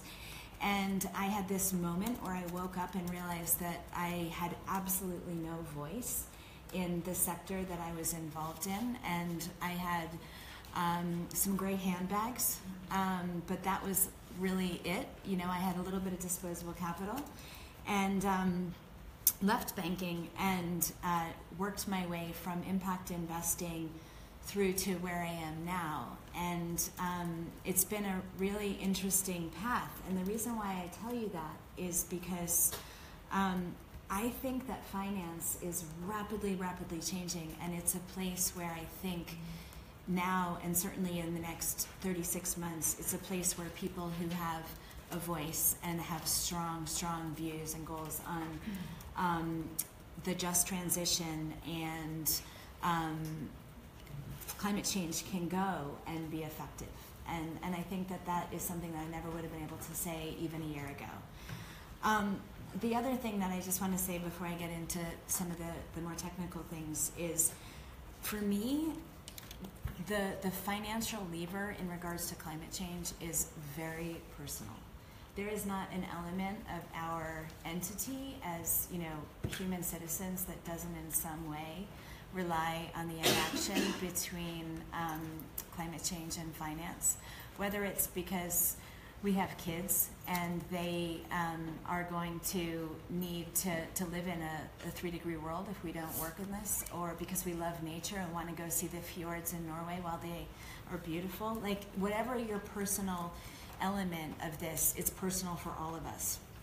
And I think the thing that is really interesting is when you think about capital markets, often the frame that we take is that we have to divest, or you know, it's about getting out of fossil fuels, but there's also this whole story about investing, and I think that it's really time that we need to tell that story in a much bigger way, and in a way that is generated by capital markets in conjunction with public finance, and I think the economics around what those deal flow look like, what those deals look like, how we can replace fossil fuels and still have portfolios and passive investments that return better than fossil fuels. Those scenarios are live, and they're happening. And I would also just say that the ways in which we use finance are far beyond the capital market lens. It's a real sort of unifying rallying call, and every single one of us has or would like to have some sort of asset for retirement. And so, again, being able to think of this in a very personal way about what I do about my money and how my voice is going to help contribute to this is, I think that it lends itself to the question of agency, and in this room in particular, I think that agency and how we can feel empowered to make our voice count is a very important one. I think it's more important for the millennial voice than ever before, because there's so much that needs to be reimagined in the future that we're going towards, particularly with regards to finance. And I think that requires all of us to be an activist in some way. although the ways in which we do that are vast. A couple of other points I just wanted to tap into here is that very often when I talk to people outside of our world, this sort of finance and climate change bubble that we live in, there's a sense that things aren't changing very fast, or that there may not be a momentum or a need for momentum around hope. And I actually think that I would pose the question to us in a different way, which is how can we as a community that's engaged around this topic generally keep up with the pace of change and keep up with the markets. Just today, and if anybody has been in news flow in the last 30 minutes, I think I've just heard that Ma Jun has announced mandatory disclosure in China. Anybody confirm or deny that? Okay, that is a major deal if it's true. BlackRock yesterday actually broke an embargo on an announcement that's going to be made tomorrow, talking about an engagement strategy that the global institutional investors are going to have with the 100+ biggest high carbon emitters in the world. There's this movement, this momentum that's getting publicly stated about how institutional investors, asset owners, governments are, I have 1 minute left, are matching this incredibly important shift that we have to take. So in conclusion, what I would say is that it's our invitation to think about this systemically and to be able to use the inside and the outside tactics to take the things that we're seeing as early stage nascent movement builders and envisage what that would mean in terms of complete success. You know, if BlackRock is saying that they're writing to 120 companies, what does the campaign look like next year for us to call them to account about how far they're pushing? How do we use these levers that are not perfect but exist to get us to switch to the green economy or to the climate-proof economy faster? There are a lot of those levers, and I just think that our openness to lots of different tactics with lots of different approaches is what will ultimately lead us to succeed.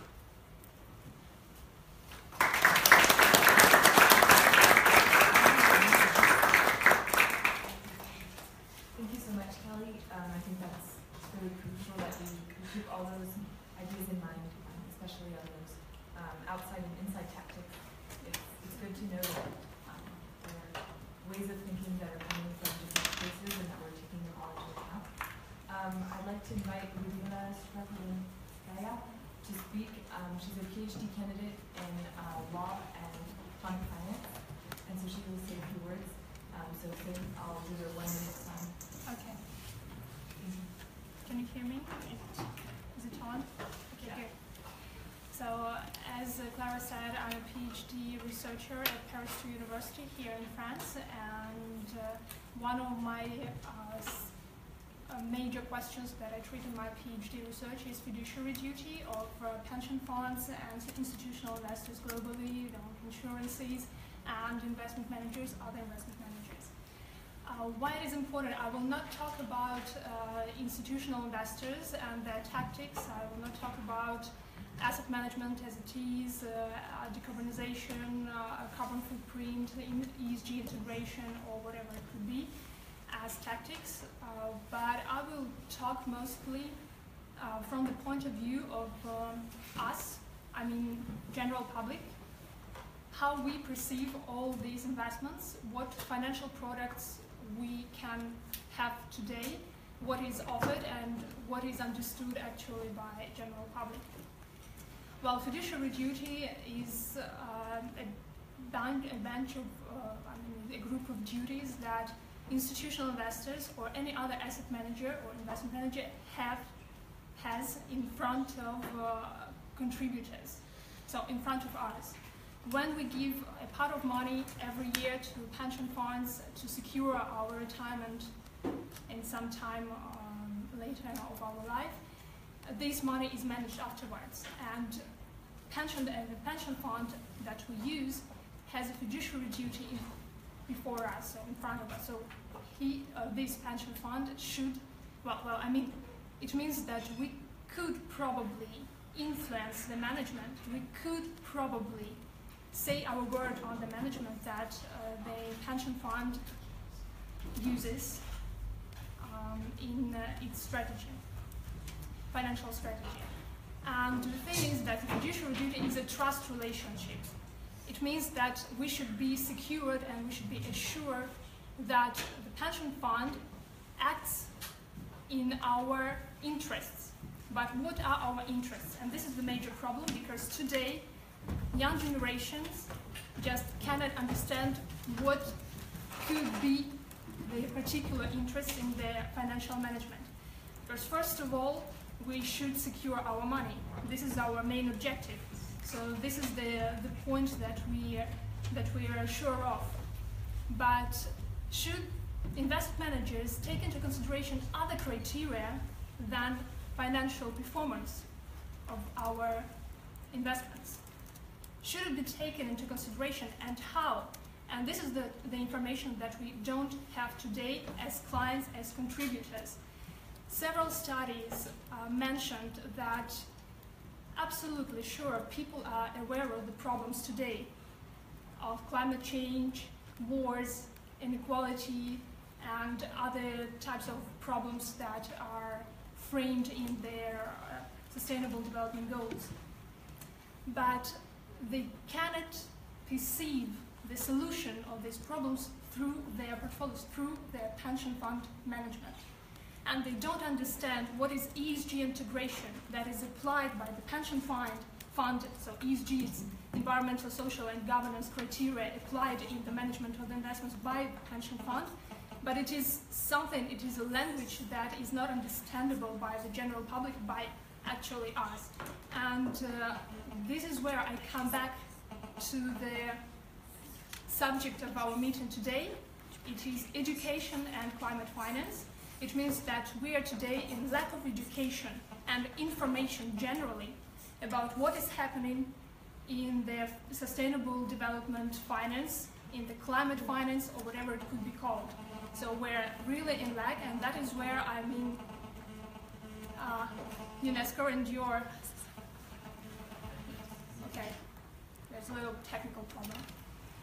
But I mean, this is where UNESCO can play the major role in order to engage with countries and to develop new solutions, educational solutions and informational solutions, so that we could decide what our own interests are and how can we express them and show them to our investment managers. So this is the main point. I respect my time.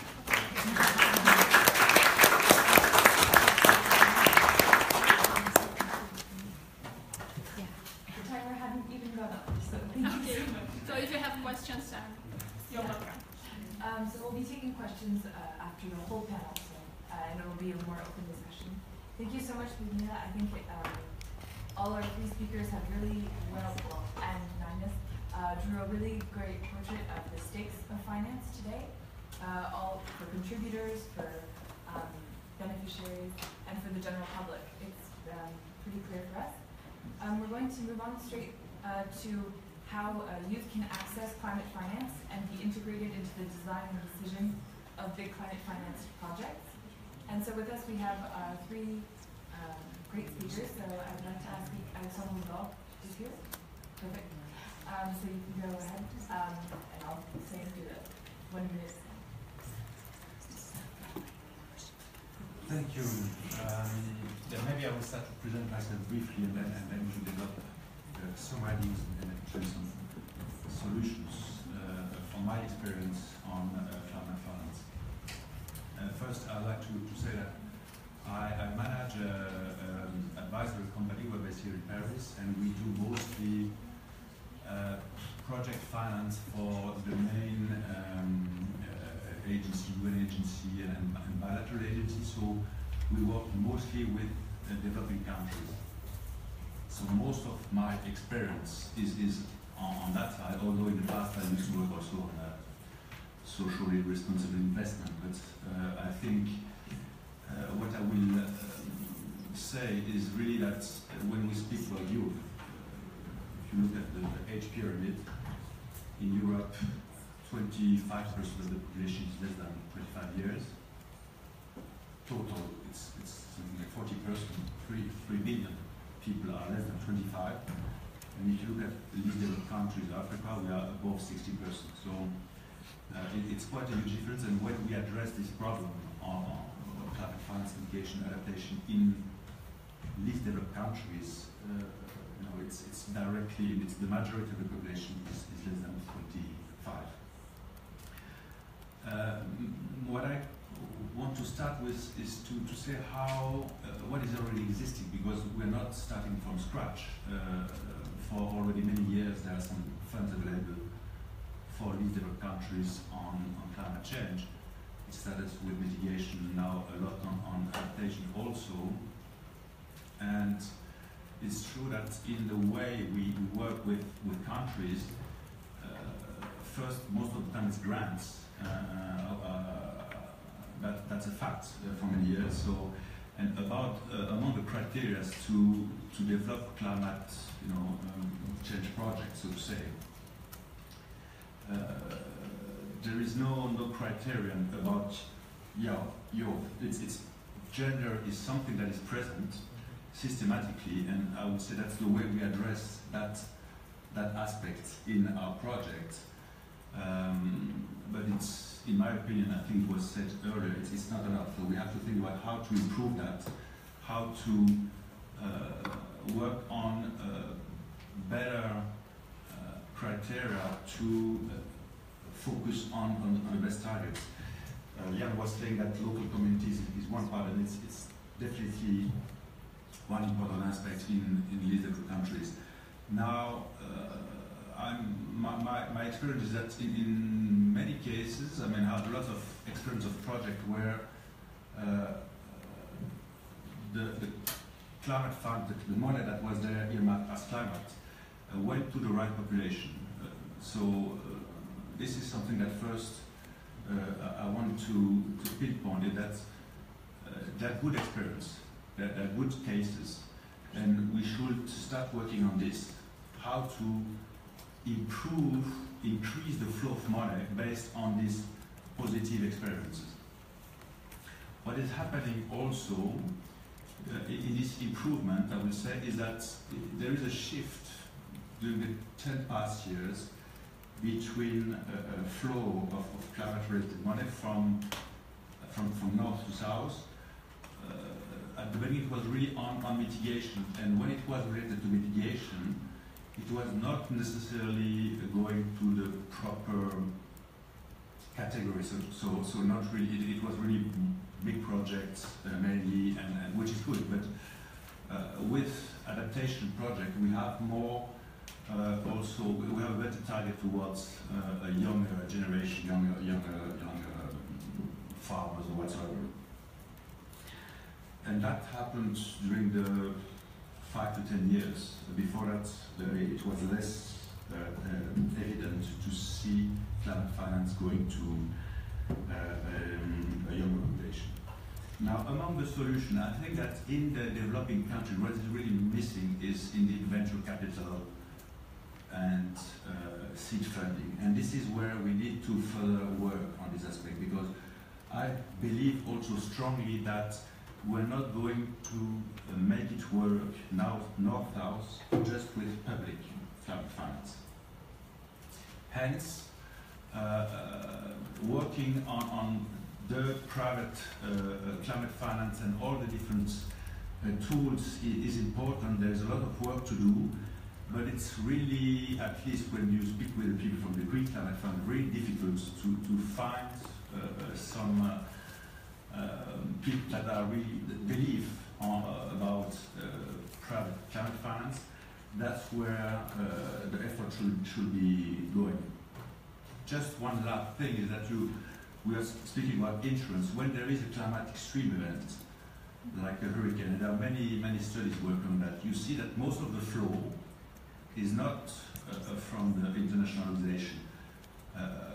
when there is recently Irma on Dominica in September, 90% of the financial flows is between families.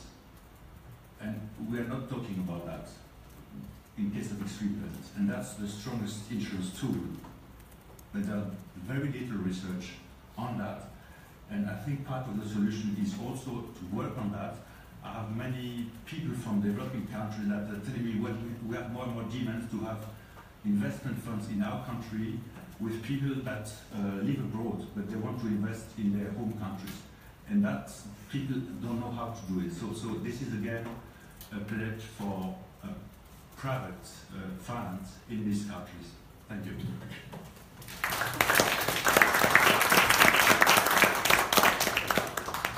Thank you so much, Alexandre. So I think that Jan has to go soon. If you would like to add some closing remarks or comments. Well, I think again there is no doubt that both public and climate finance, public and private climate finance is very, very important. I think one of the reasons why I in my presentation focused particularly on the role of public climate finance is because it's much harder to hold private climate finance to account, or to, for example, give the transparency of private climate finance flows that we would need to see, for example, whether some of the promises for beneficiaries being reached, for inclusiveness being provided, is actually really happening. That's the one thing. And then again, I think if you're talking about public climate finance provision, it's usually by the same countries, both contributing countries and recipient countries, that have signed on to a lot of other obligations, be it the Sustainable Development Goals, be it human rights goals. And again, that is another requirement, I think, to look at climate finance provision for the best possible outcome, particularly because public climate finance is so scarce in that context. And so I would stipulate that to the extent that public finance is used to leverage climate finance, and there's a lot of focus on that. We were talking about the valleys of death for private sector involvement in climate finance. By accepting public climate finance, I would also stipulate that you're accepting also some of the commitments that come with private finance, and to the extent that leveraging works in not only providing more finance, but a better quality of finance that leads to more multiple benefits for the communities in the country where it's received. I'm all for it.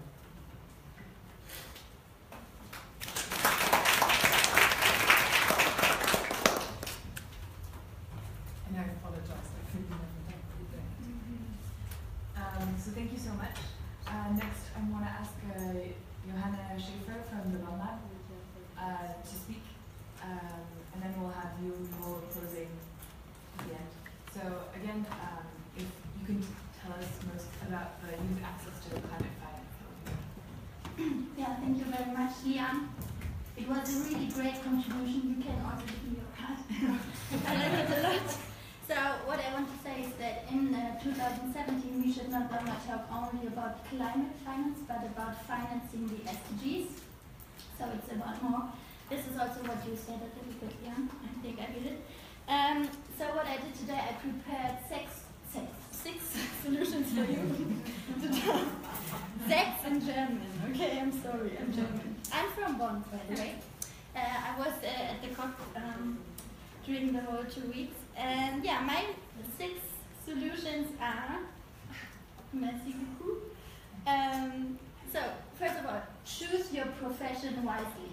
As young people, we have to choose a job that we really love, that we are passionate about, and where we want to make a contribution. So myself, I studied architecture and also a little bit construction and engineering.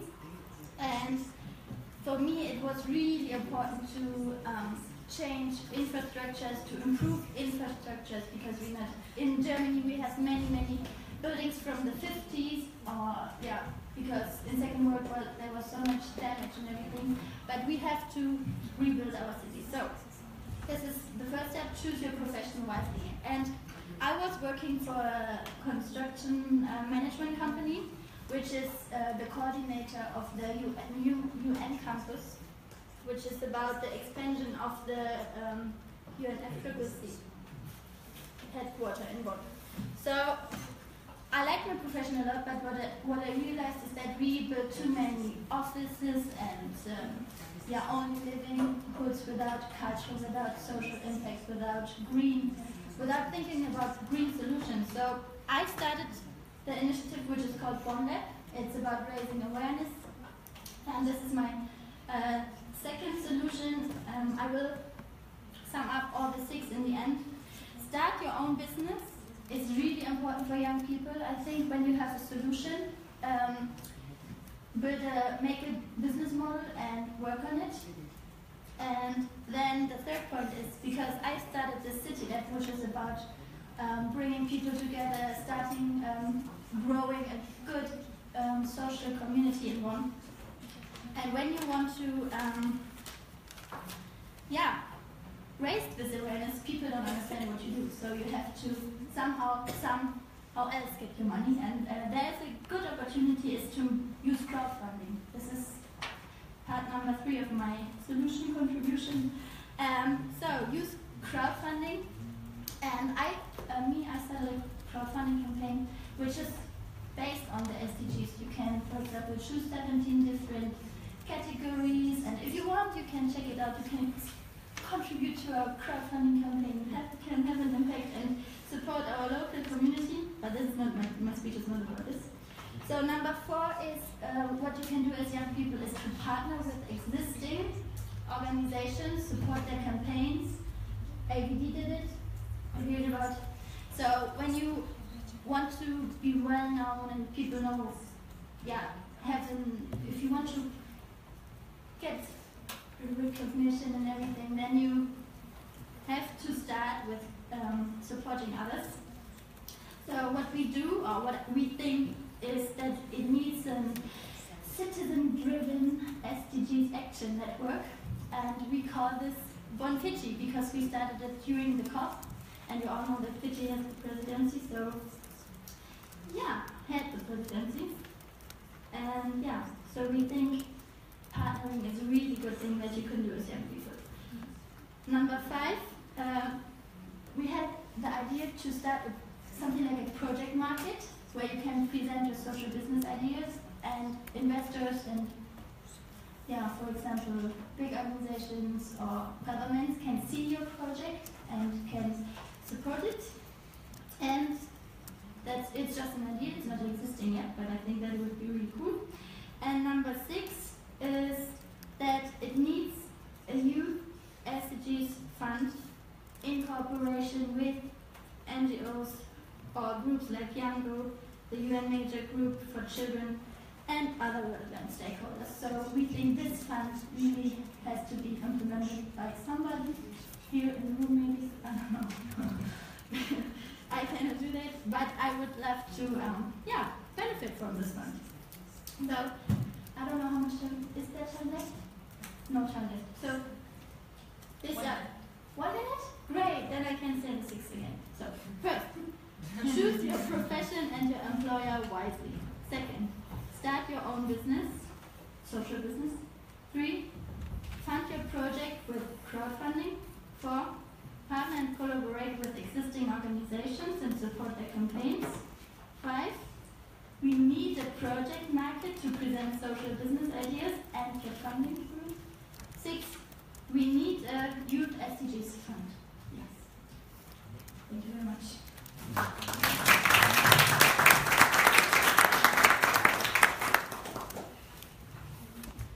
Thank you so much, Joanna. I think that's really relevant for the youth in the room who still hasn't chosen their profession, who still need some ideas of paths of action. Quickly, I'm going to make Saffron interview. So he's part of Earth Lanka, and he's here from pretty far. And so if you can add a few words on youth-led projects and access to finance for youth.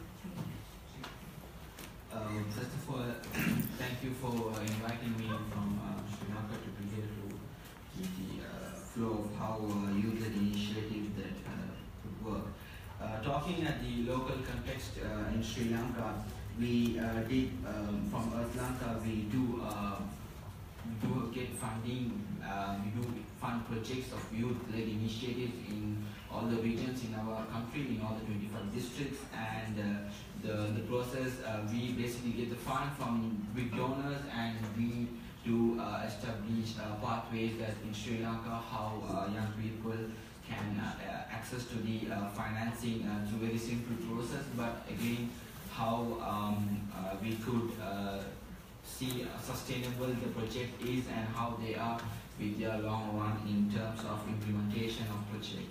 Reflecting upon the global scale of climate financing in the system, thinking that going back towards just to reflect on how the people, I mean the whole system has learned the failing of Agenda 21.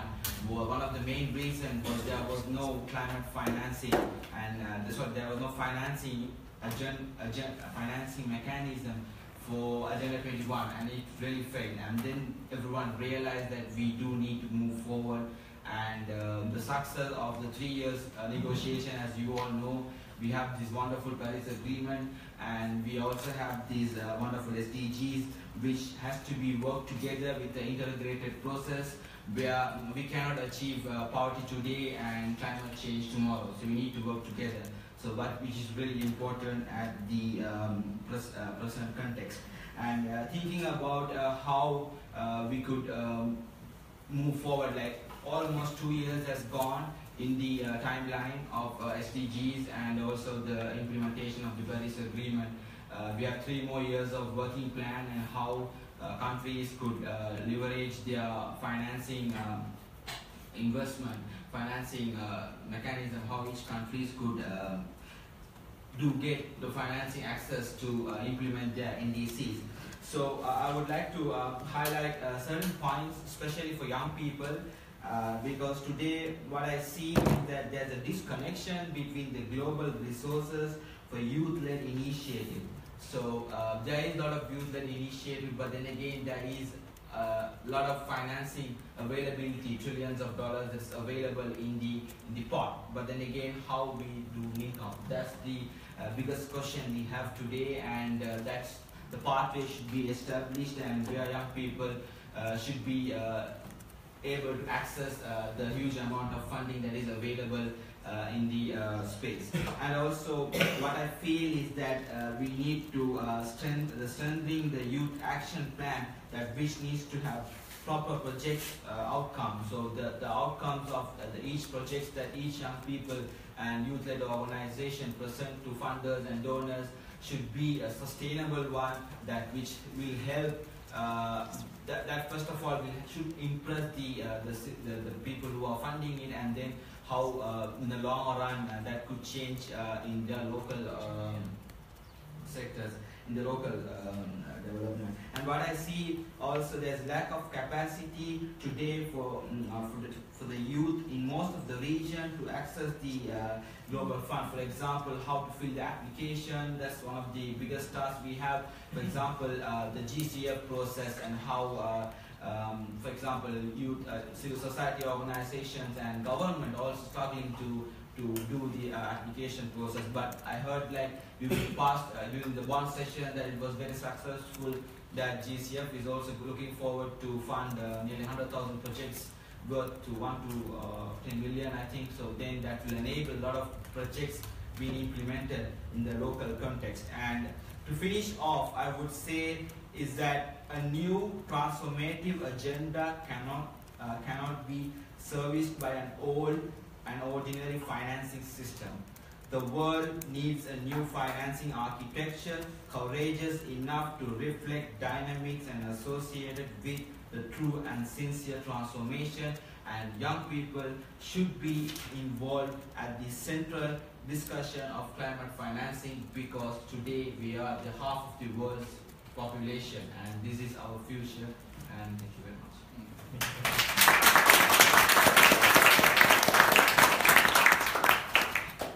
Thank you so much, Saffron. I think that puts a good eye on what we as youth have as concerns directed towards climate finance. Yes, capacity, but also scale. is 10 million adapted to youth projects? I'm not sure. No, it's not that. It's like the GCF is going to approve projects worth from 1 to 10 million. Okay. So that's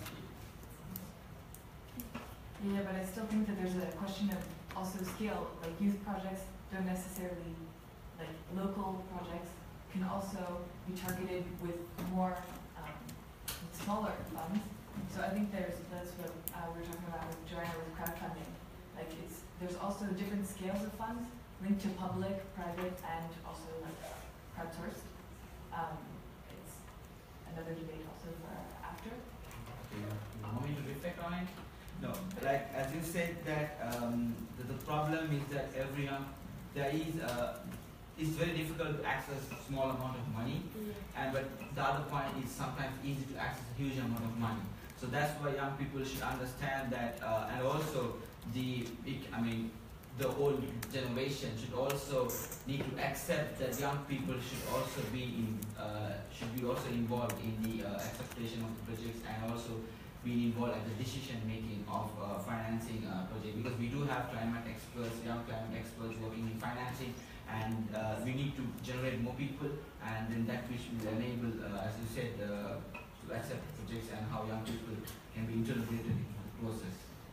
Yeah, definitely, thank you.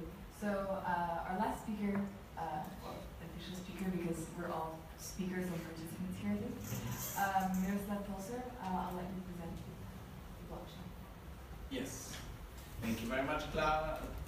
Welcome again, everybody. So the challenge of this, the topic of this session is how can young people access climate finance? And as our organization has the name International Association for the Advancement of Innovative Approaches to Global Challenges, we have the ambition to be here thematic leaders and technology leaders. And our starting point for our activities in this field have been our initiative Give Youth a Chance, Call for Resources for Youth Climate Action, which we have launched last year in Marrakesh at the COP22.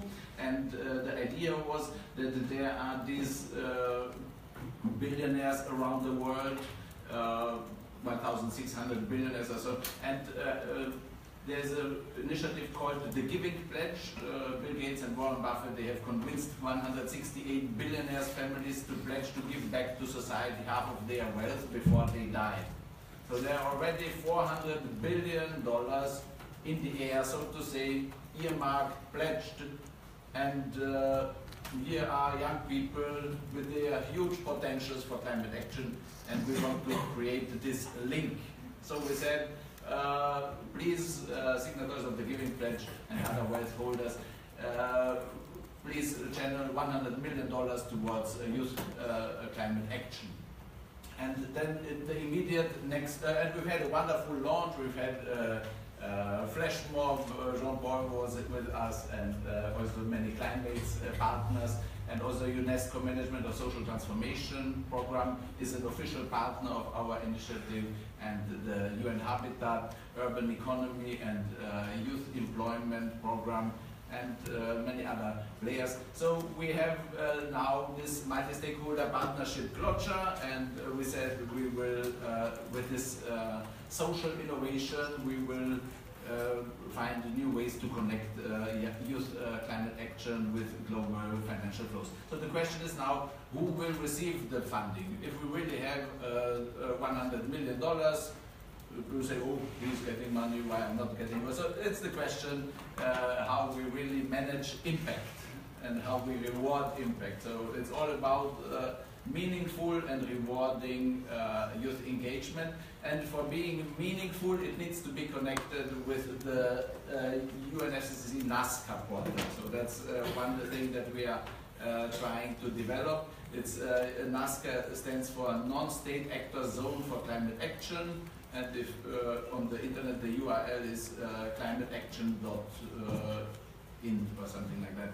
So and they have made now a call for proposals, call for partnerships for distributed ledger technology, because in order to the resource holders to channel funding to youth climate action, you need a system which is trust creating, because people, if just one person says that he or she is doing something for the climate, for renewable energies or whatever, people would usually not trust these persons. But now with this blockchain technology, with this next generation of internet, which is using encryption technologies and hash, there's a lot of technology and some systemic innovations which really make it a very trustworthy mechanism for creating digital assets and transferring them around. And with our initiative, with our Agenda 2030 marketplace, we want to document youth climate action, we want to verify it, crowd evaluate it, and then splitting this impact of local climate action into a vector of added value to different SDGs, because all climate actions have relevance also to different SDGs, and only if we really grasp all these added value components, we will really fully understand how valuable youth climate action is, how local climate action valuable is, and then we connect this certified SDGs impact with funding from different public, private and market sources who have an interest or a mandate in this area.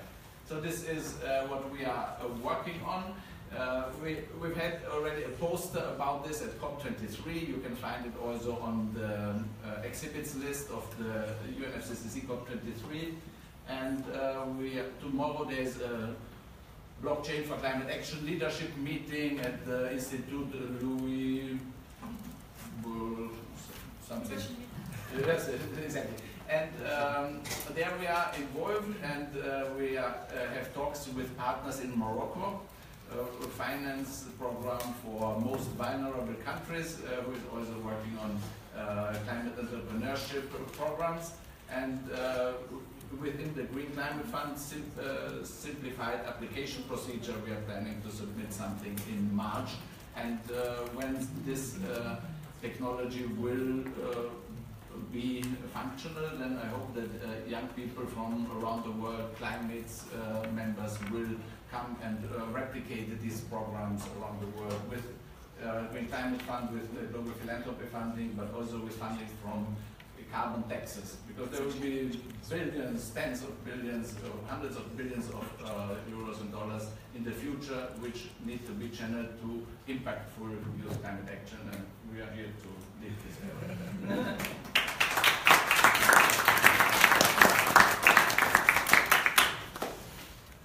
Thank you very much for all these inputs about climate finance and finance in general.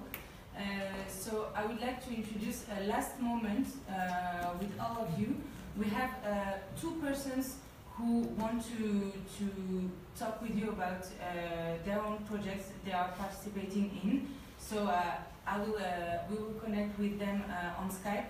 But this is a more interactive moment to finish this event. So this is how we work. It's like mixing local action, local scale, and global engagement. So the two examples we will have is really linking these scales, and we are talking about how we participate in our places, our regions, our countries, and how we raise public awareness in a global scale. So basically this is not innovation. We are not innovating, we are adapting. We try to be resilient as young people, because we are going to live in this world. So we have to find the solutions and share these solutions. And at COP23, the Talanoa spirit reminded us these values of inclusion, participation, and transparency, but also about sharing stories.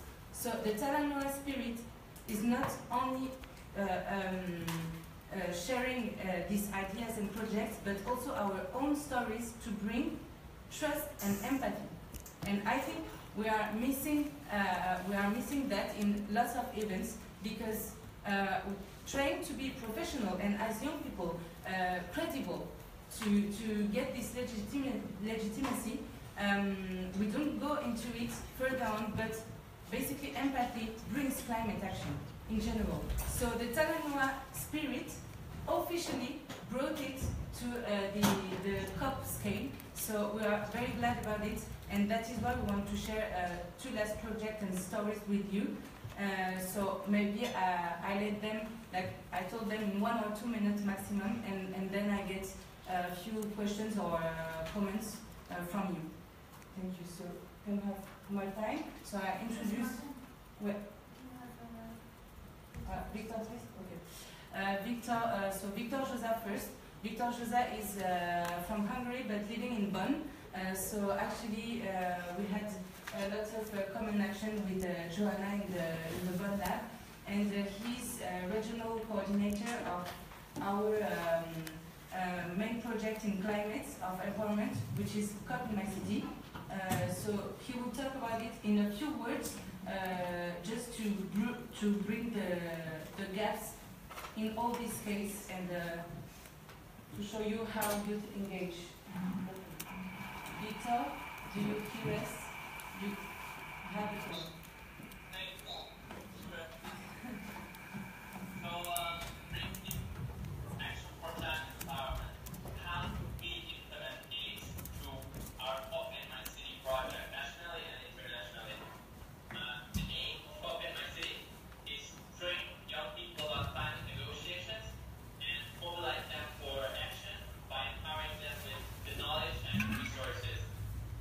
The project can be adapted to wide range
CliMates, this is an example of how we build international communities of young people involved all around the world. So CliMates is about countries from, as you saw, Mexico to Nepal to African countries, and we have some representatives here also. And so about networks, I think this is about connecting also the national level scale. We have Martijn on Skype right now, and he's young delegate in Netherlands. So this is a good example of how a national program can bring us to international scale. Martin, you can go on. Thank you for that, Paris. Unfortunately, I couldn't be there because apparently they gave my accreditation to the minister. Read Saka, the job. I'll only talk for 2 minutes, I promise. So I'm a youth delegate from the Netherlands. We have a public election system to become the youth delegate. And I want to mention a few things of how I actually am involved. And we are always looking at meaningful youth participation, not just random giving a youth the UN pass and that's it. For instance, at the SCG conference in July at the HLPF, I was able to deliver a speech together with my minister, so I could say whatever I want, what was important for young people. And another example I wanted to share was at the last COP. I really loved that negotiation round because it was about AIDS, and actually a lot of youth delegates were able to speak on behalf of their country and really get involved in the negotiations. We are also working on that to make sure that we can speak on behalf of the Netherlands if we discuss these things. So my 3 points I want to share for how do you include youth meaningfully. First of all, a UN pass, giving a UN pass to a young person is not enough. Second of all, train both sides. What do I mean with that? We as young people need to be trained to understand the UN system and understand how to participate, but also adults need to be trained how to work with youth. And my last point is financial needs, because we are young, we don't have a lot of money, so yeah, this is where SideEvent is about, but that's really important. Thank you very much.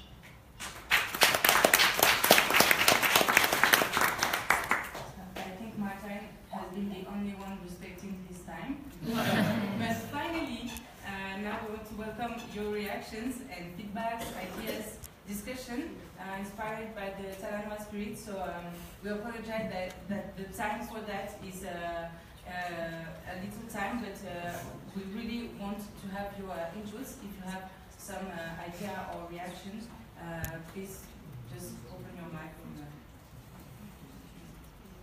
Just raise your hand and then we'll moderate. And also, so we're going to be using some UNGO signals, signals that are used in a lot of international meetings. So if you have a direct response to someone, if you just have a question that's maybe separate, and then also if you think the question has been going on too long, you can express that too by moving on. And if you approve or agree. And I think like throughout the conference I've been like hesitating, just lift my hand when I agree with people, so feel free to now. It's not seen as weird. Sorry, go ahead. Yeah. I wasn't sure if I was going to give an intervention today or not, so I'm going to give a perspective, I guess. I like the last intervention. I think what I'm going to say takes off from what he said, talking about a really specific example of how people are getting involved here in Paris, actually. I'm with the campaign Sciences Po Zéro Fossile. It's the first divestment campaign that started in France. Borrowing, of course, from the international movement for divestment that's been really successful in the US and in the UK. And we're, like, starting in France, we're seeing that,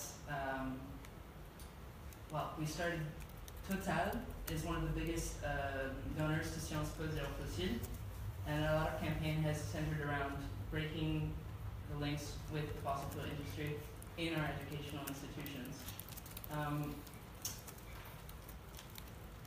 These companies, Total, other fossil fuel companies, they're investing in projects that are putting us over the Paris Agreement. We can't talk about climate finance without talking about the other side of the equation. And in fact, the amount of these investments are often much larger on the side of fossil fuels. For example, if we're looking at public institutions, G20 international development institutions, they're currently investing, with a report that came out today, 71.8 billion in fossil fuels and only 18.7 billion in renewables. So everything we've been discussing today is important, trying to find, finance, green finance and small-scale finance as part of the solution. But I think that there's too much urgency. We can't ignore the other side of the equation. And so at Sciences Po, we've been lobbying the administration. We've been making this information accessible to students. We've been doing research, and we've been exposing that it's really, it goes beyond money too. I mean, Sciences Po is in fact sanctioning Total by having a strategic partnership with them, and Total benefits from that as well. The director of the Total Foundation is also the person that teaches energy geopolitics at Sciences Po. Total benefits from having recruitment opportunities at Sciences Po. They have their hands in the curriculum. They also have a seat on the Conseil d'Administration, the body that governs the way Sciences Po is organized. So there's this sort of systemic, institutional effect by maintaining these partnerships with the fossil fuel industries and not acknowledging them publicly. And I think it's a good time to make this connection because tomorrow Macron is having the One Planet Summit. And I mean, it's sponsored by the World Bank, and together the World Bank and the IFC continue to invest in fossil fuel projects, notably Rampalco project in Bangladesh. And we just, not a penny more can go to these institutions to fund fossil fuel projects. Especially new projects, especially new infrastructure. They're locking us in for 40 years. These projects have a long lifespan, and they're busting through the Paris Agreement. So I think if you want to take it seriously, we need to name these relationships and really lobby, especially public institutions like educational institutions and development ones, to withdraw their financing from big international fossil fuel projects. They need to set an example, and they're in the perfect position to do so. And that's where we can really be effective. Yeah. Thank you.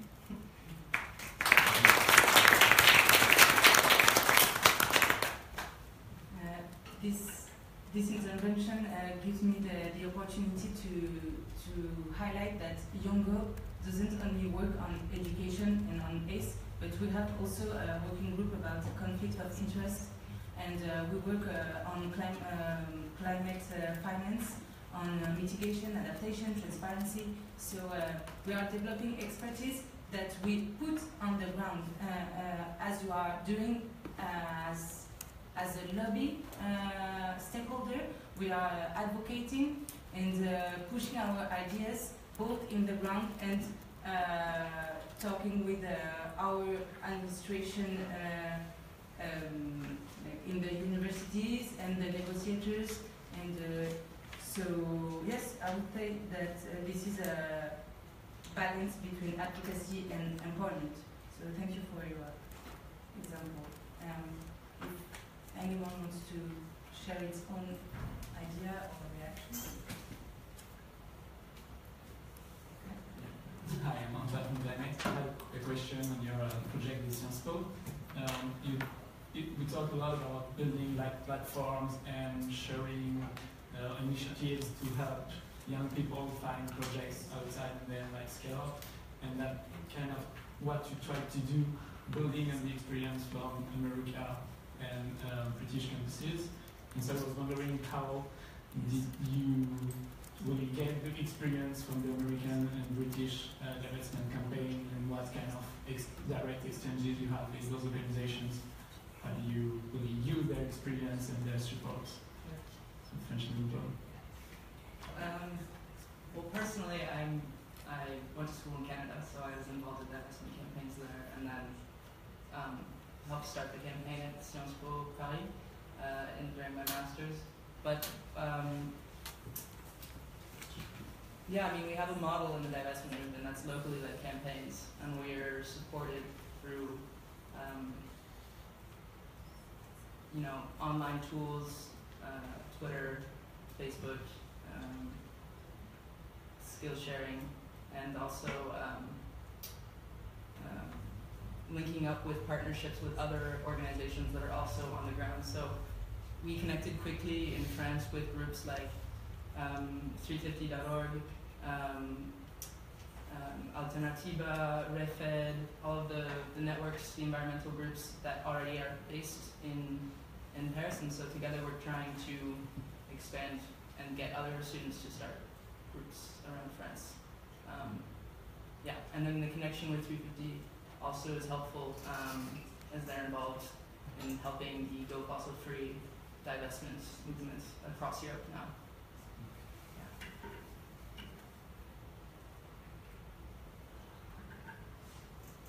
Thank you. The idea is that we are not now the persons talking, so I will just listen for you, and if you don't have more questions or reactions, we have more and more speakers, so we could give the floor to one person from California. And can I just ask that's- this lady a yes. question before she leaves? Of course. About the investments, Niti, Climate Action Network, Southeast Asia, Regional Coordinator from Malaysia. Just a question, because you're talking about investments and there's also points made about divestments. My question is, people, there's a big shift campaign going on, and many people are willing to make the shift from investing in the fossil fuel companies to renewable energies, provided they get the same rate return on investment. Do you think that's an unfair position to have?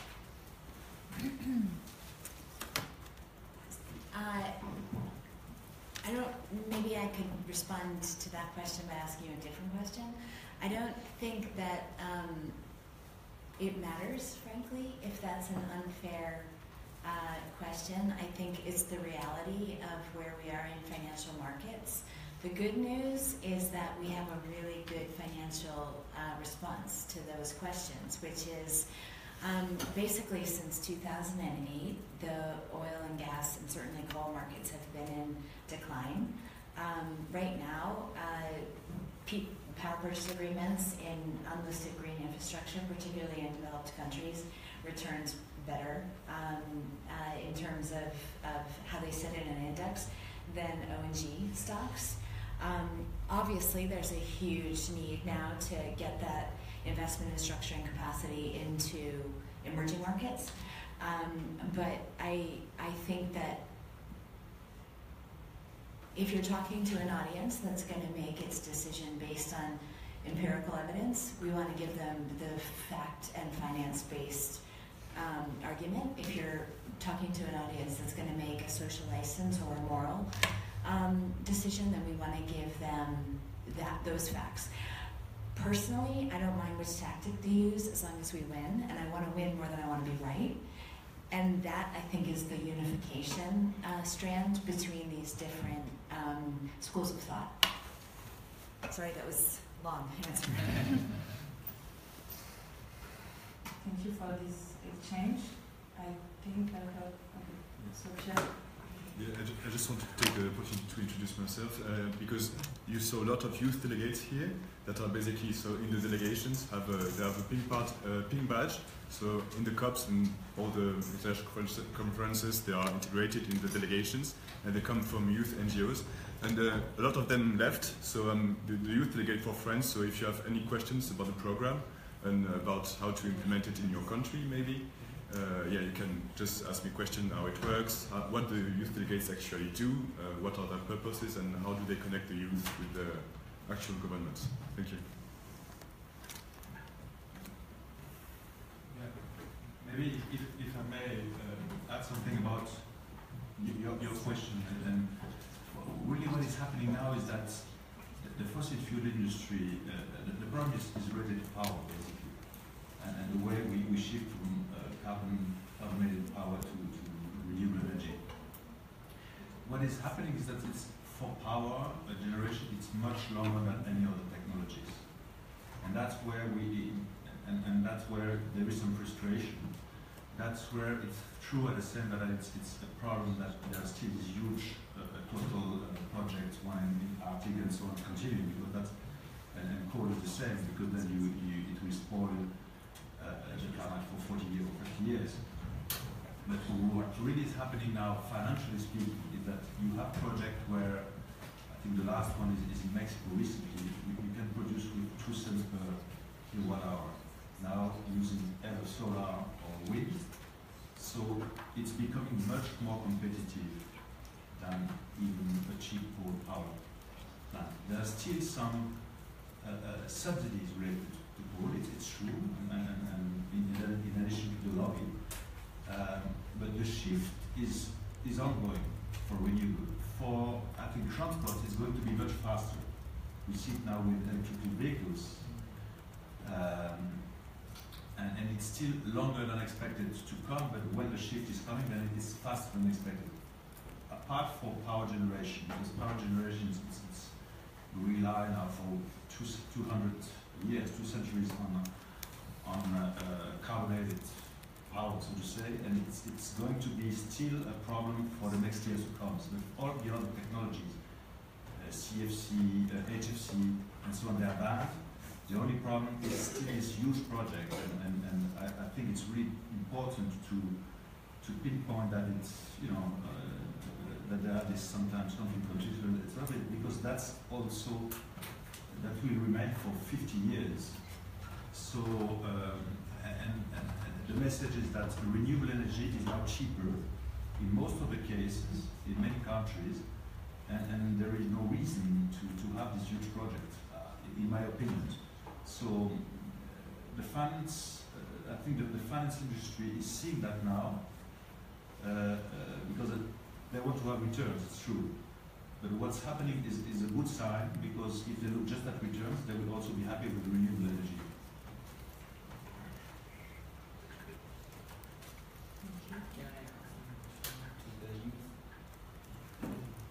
And then just after you, we have somebody who wants to intervene in Skype also. So, Stefan. So yeah, on the youth delegate program, I see a lot of people coming from countries on the youth delegate program. So the question is that how many of them are negotiators? So it's different being a negotiation panel and the availability, the rights and the power to give and to speak on behalf of your country during the discussion. I mean, what I saw during the COP23 this year, and only there were 193 countries accredited to the UNFCCC, and 7 delegates were given the opportunities to speak, so only 7. And I see a lot of youth delegates coming from a lot of region through your program. And how do you see that? I mean, if there are a lot of people coming, and they should be given the chance to speak and be negotiators. So do you reflect on that? Because I see there's lacking on how governments give opportunities to young people to meet the need on negotiations. So there's a huge variety of youth delegate programs. For example, in Brazil, they give pink badges to the NGOs, and like 50 young people come to the COPs without having any links with the delegation. And for other countries, you have a youth delegate selected by both NGOs and the delegation, who is actually involved in negotiations. But actually, a very low number of youth delegates are actually involved in negotiations, while it takes a lot of technical knowledge to be involved in the negotiations, and a lot of youth people simply don't have knowledge. So the youth delegates you saw negotiating for delegations were on topics that are more not neglected by the delegation, but not so important. You will never not see a youth delegate negotiating on finance, for example, but the youth delegates you saw negotiating were probably on education, on ACE. So it's not that they neglect the topic. It's that like the topic is more appropriate for youth delegates because they are directly in connection with the NGOs and they have a mandate by the delegations. For European Union delegates, it's actually even more complicated because actually almost no one of the European delegates actually negotiate, because only European Union negotiates for all parties. So all the European countries coordinate during the year and during the COPs, and you have actually, in each delegation team, you have actually only 1 or 2 members actually negotiating. All the others are following the topics for the delegation. So I can't give you a straight answer. It varies a lot depending on the countries. Yes, you can have a mandate by the delegation for the youth delegate to negotiate directly on some topics like education, maybe gender, maybe also indigenous platform. You will see less likely youth delegate negotiating for, I don't know, adaptation communication and under NAPAs or, I don't know, financing for the US for the Green Climate Fund, or I don't know. That's my answer. But actually, the program varies a lot depending on the countries.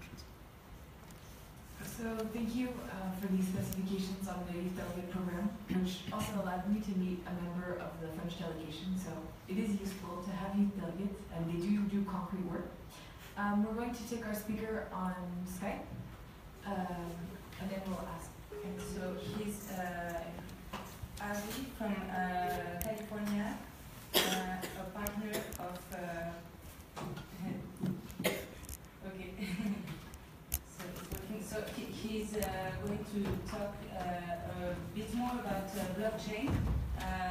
It's a very complex subject, but we just wanted to give you some more details, and then we can follow up the discussions after. Great, thank you so much. My name is Tommy from California.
Really, to the need of actually developing skills in change makers to be able to create the change effect further in their local communities and also to upscale projects of change. So we are all change makers here, and the whole conversation is about equipping them with what is needed: finance, visibility, opportunities to engage with policymakers. But it's also important to develop their critical thinking skills, not necessarily, not necessarily at the change makers level, but also developing critical thinking skills in youth from early ages, from the moment they are in high school up until building on the students that are part of PhDs. I mean, it's a level, it's a it's a growing process. So as through these critical thinking skills, they can have the capacity of working with information that is published on social media, of knowing how to get to the facts, of knowing how to see the various facets of climate change discourse that is happening, and the sustainability discourse that is coming from different angles and created by different actors, because there are, it's a very complex environment and ecosystem, and of course every actor is building on their own discourse for transmitting the messages. So it's important to actually educate youth to be able to understand how to look at the information that is being created nowadays, to be able to build on the information and create their own research, and to get engaged and get access to initiatives like this and other initiatives that are supporting the change makers. One of them that is focused specifically on the critical thinking skills is the Changemakers Alliance of the Dylan Marty Foundation, which is basically, then I get to your point, connected to your point, thinking about how to develop skills such as debating skills, such as negotiating skills that you were mentioning that are needed for actually youth to be able to stand at the same table with policymakers if they get a chance. Then also giving them the possibility of including their voice on platforms that create visibility, like conferences like this, and other international environments where they can express their minds. Thank you. I have a direct response to that, because first on the visibility, your last point, the format of this conference, this event, we don't call it a conference actually. Yeah. We called it an event, and we try to think an innovative way, and so from my experience at COP23, and I shared this with a lot of young people, mainly even during the day dedicated to youth, so it was the Young and Future Generations Day at COP, and the Education Day, so young people suddenly had the floor, but only young people attending in the audience. So finally, when you try to include young people, it doesn't make sense if you're not here to attend. So we had one side event also as CliMates at the COP, and we really wanted to mix the panelists as young people, experts in their fields, on the ground or not, and like official experts, because they are working in international organizations, and they have this credibility. But actually we want to mix that and balance that, so that is why we wanted to have so many young speakers from all around the world. So I hope this brought to you a larger idea of our action. And I also wanted to highlight, as you talked about critical thinking, actually during these days at COP also many adult people told us, well, one way to empower and to build capacities and skills is, as you are the change maker here, please go back to your countries and spread the word. And it was a very positive moment, but every time I felt weird. And finally, at the end of the COP, at the end mostly, I realized that this is not fair. And we don't have the responsibility, the whole responsibility to talk by young people to young people. We already do it, and this is working, and we are empowering ourselves. But we need this inclusion to all the stakes and all the levels. Finally, only one person at the COI, the Conference of Youth, told us a different way. He was the mayor of Bonn, and he also told us that when seeing us, he sees potential and positive attitude and work going on, but that he wanted to talk to his generation.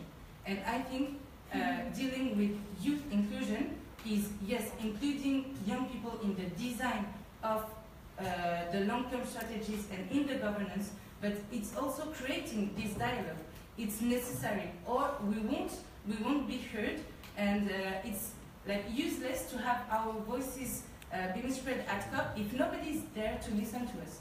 So finally, I think this is my critical point of view. I had to pass 3 weeks at Bonn to realize that I was feeling that. And yes, if somebody wants to share also.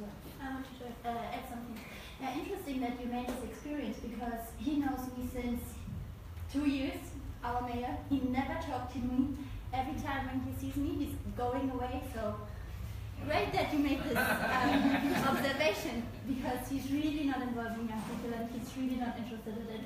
And it's, yeah, you're right with your observation.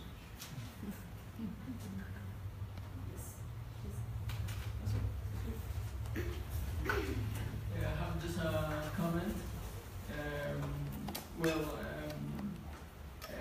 Taking into account the definition of the sustainable development, the 3 components that are part of the sustainable development is to economic, social, and environmental levels of the society. And I think in this event we talk too much about the economic and maybe the social, but we lack a little bit the environmental part of this discussion of climate change. So I understand that it's not necessary to cover all the aspects in all the scenarios, but it's important to also to acknowledge that this environmental issue is so critical. Why I'm saying that? Because in my opinion, one of the problems of the climate change is because we have an anthropological vision of the nature. So we always think that the human being is the person, is the only species that can manage the whole nature. And normally the ecocentric vision of the nature it is necessary also to take into account, because and why I'm saying that? Because when we link finance with social, we are trying to talk about anthropologist vision and how to make people well-being better, but we are not taking into account about the nature. So so we in the solutions here are about technology. So how we can reduce in pollution, but our way of living, in order to don't pollute more. But in fact, I think there are other aspects, and I think one of the most important is about ethics. And so my question would be: do you think that the finance sector has the ethics to really do this achievement of mentality and anthropologist vision of living? Or okay, I let Safran, who has a direct answer, and then I think we will conclude because we are out of time. Yeah, I think talking about SDGs, I've been working in this for the past 2 years since the launch, and SDGs clearly says that we did a mapping of 169 targets, and the 169 targets clearly says that the whole world is moving towards socio-economic agenda. So it's a socio-economic agenda when you map the targets with socio-economic and environment. And it says the focus is very less on the environment. Looking back on the agenda that has happened, that has been previously passed through and implemented and failed, and there we see that environment has been focused, and then again it has been not in consideration. And now I think it's a good move that the world has taken towards going to socio-economic. End of the day, it's people. So then the social will definitely come into play, definitely come to the play, and that's the reason I think the discussion here and the discussion is being on the economic part, because in the of the day, we need money to do things. So we have the money, so we have billionaires and trillionaires who have pledged a lot of things, and we try to enable the pathway so that we could implement and we achieve Agenda 2030 and the NDCs of the Paris Agreement. I'm pretty sure that the world is moving towards a better solution if we work together and, as you know, further, faster together the COP23 theme. So I think. Yeah, and also you talk about ethics, but I think Paris Agreement, Global Agenda, it's like a hope, and what we have to change is the way we pursue happiness, because in our society now happiness is from consummation. So it's like a philosophic way also that society have to move forward. It's how we define as human happiness. Sorry, organizing at the same time. I didn't get all your comments, but I was about to say that in the SDGs that everybody's talking about, actually there is no SDG on youth. So we can think that this is normal because it's a transversal issue, so that we can tackle all the issue and all the SDGs. But actually, sustainable development is about youth, is about next generations. So maybe because we are not here, we can take advantage of this lack of consideration to bring the topics which are not brought to the table and to the conversations, why we are getting more and more inclusive processes, and that everyone is hearing our voices. So I think, just to conclude these conversations, that yes, we have to build our capacities by and for young people, but also in a strong dialogue with all generations and in all spheres. And yes, it can be maybe the door to bring all the subjects we want to put in the table, because we are the one who will work with these processes in the long term. And I like to say that we are the long-term climate action, whereas anybody can be involved in climate action, but we are the long-term one. So yes, we may be implementing youth programs, youth delegates programs, being involved in the ground, being involved in CliMates project, for example, doing simulations, and not only CliMates is using this simulation software. All persons around the world are doing it, so there are many informal ways and bottom-up processes to empower ourselves and be able to bring our voices and all the subjects we want to be part of the sustainable world to come, I would say. So thank you very much, everybody, for your participation. I just want to give a few words of conclusion to all the partners of this event. From UNESCO and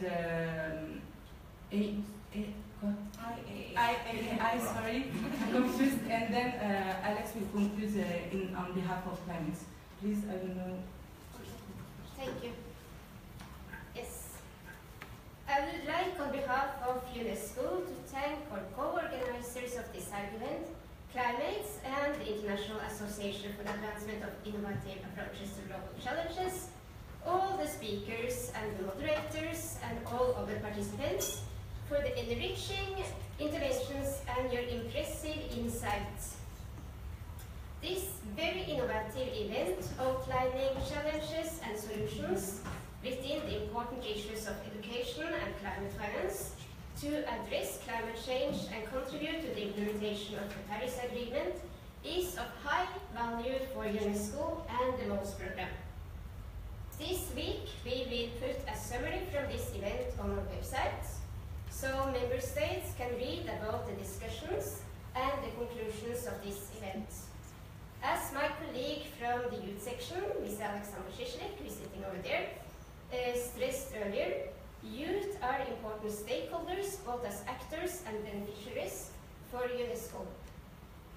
The overarching objective of Agenda 2030 in which Sustainable Development Goal 13 concerns climate change is to leave no one behind.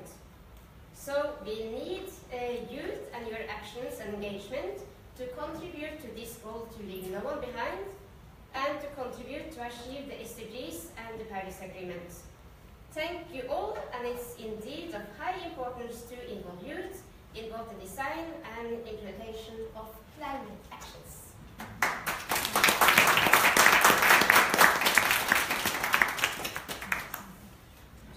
Thank you very much, Cecile.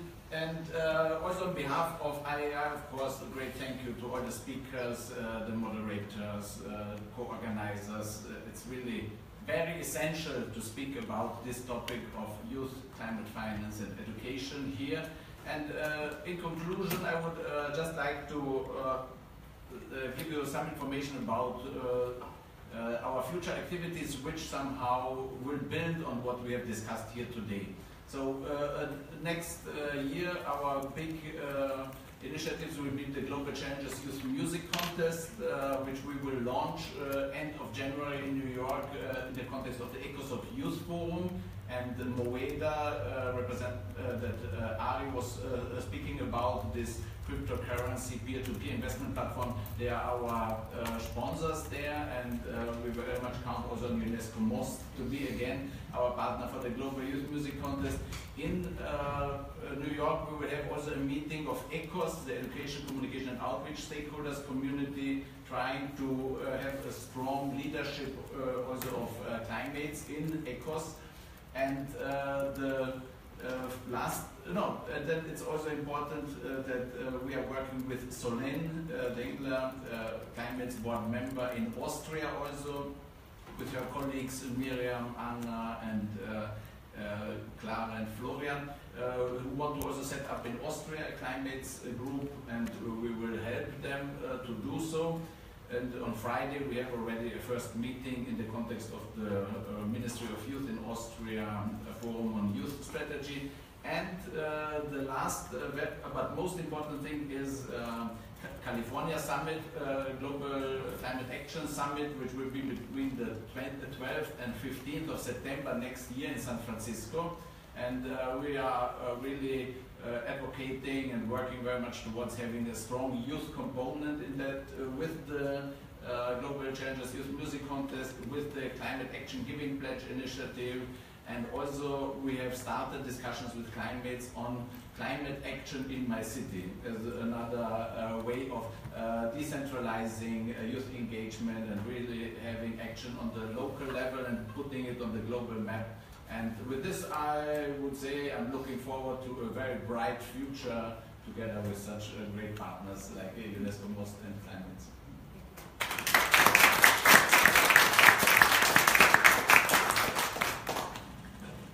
Well, thank you so much for being here, and thank you so much for giving me the honor of closing this conference. So I'm really happy that we had all this set of amazing experts from all around the world being able to kick in today. I think it's actually really interesting what happened today. It was like an innovative format. I think it was hard to put into place because we are all kind of stuck in what we know, and it's hard to go away from PowerPoints and go away from, having made those short interventions so we can just rebound on it. So I think it's really interesting because we did kind of both today, and I'm really looking forward to having this innovative format just being put forward in the future, and to be able to come to this multi-annual spirit we were talking about in the first place, and to have more intervention, because it's also the format of the conference defines who is going to speak and who will be at the table. So if you just have this big presentation in PowerPoints, it just gives the floor to the people who are already established, which is amazing because they have all this expertise, and we're so thankful they were here today. But that's why we want to have these other formats and to go towards more inclusive discussions, so that young people who are usually less integrated can actually come forward and have all this chance of giving their ideas and their own innovations. So today we were also able to have this geographical representation, so we're really, really happy that those people from all around the world were able to kick in and want to go towards more of that. Thank you so much. You can see the youth is there, the youth is present, they are acting, they are doing things. We want to relay their voice. Thank you for including them and for going forward into this. So I would like to thank very warmly both our partners from IAAI and UNESCO Most, who made this conference today possible just a day before the One Planet Summit. And thank you to all of you for being here, also around the world. It was a great pleasure.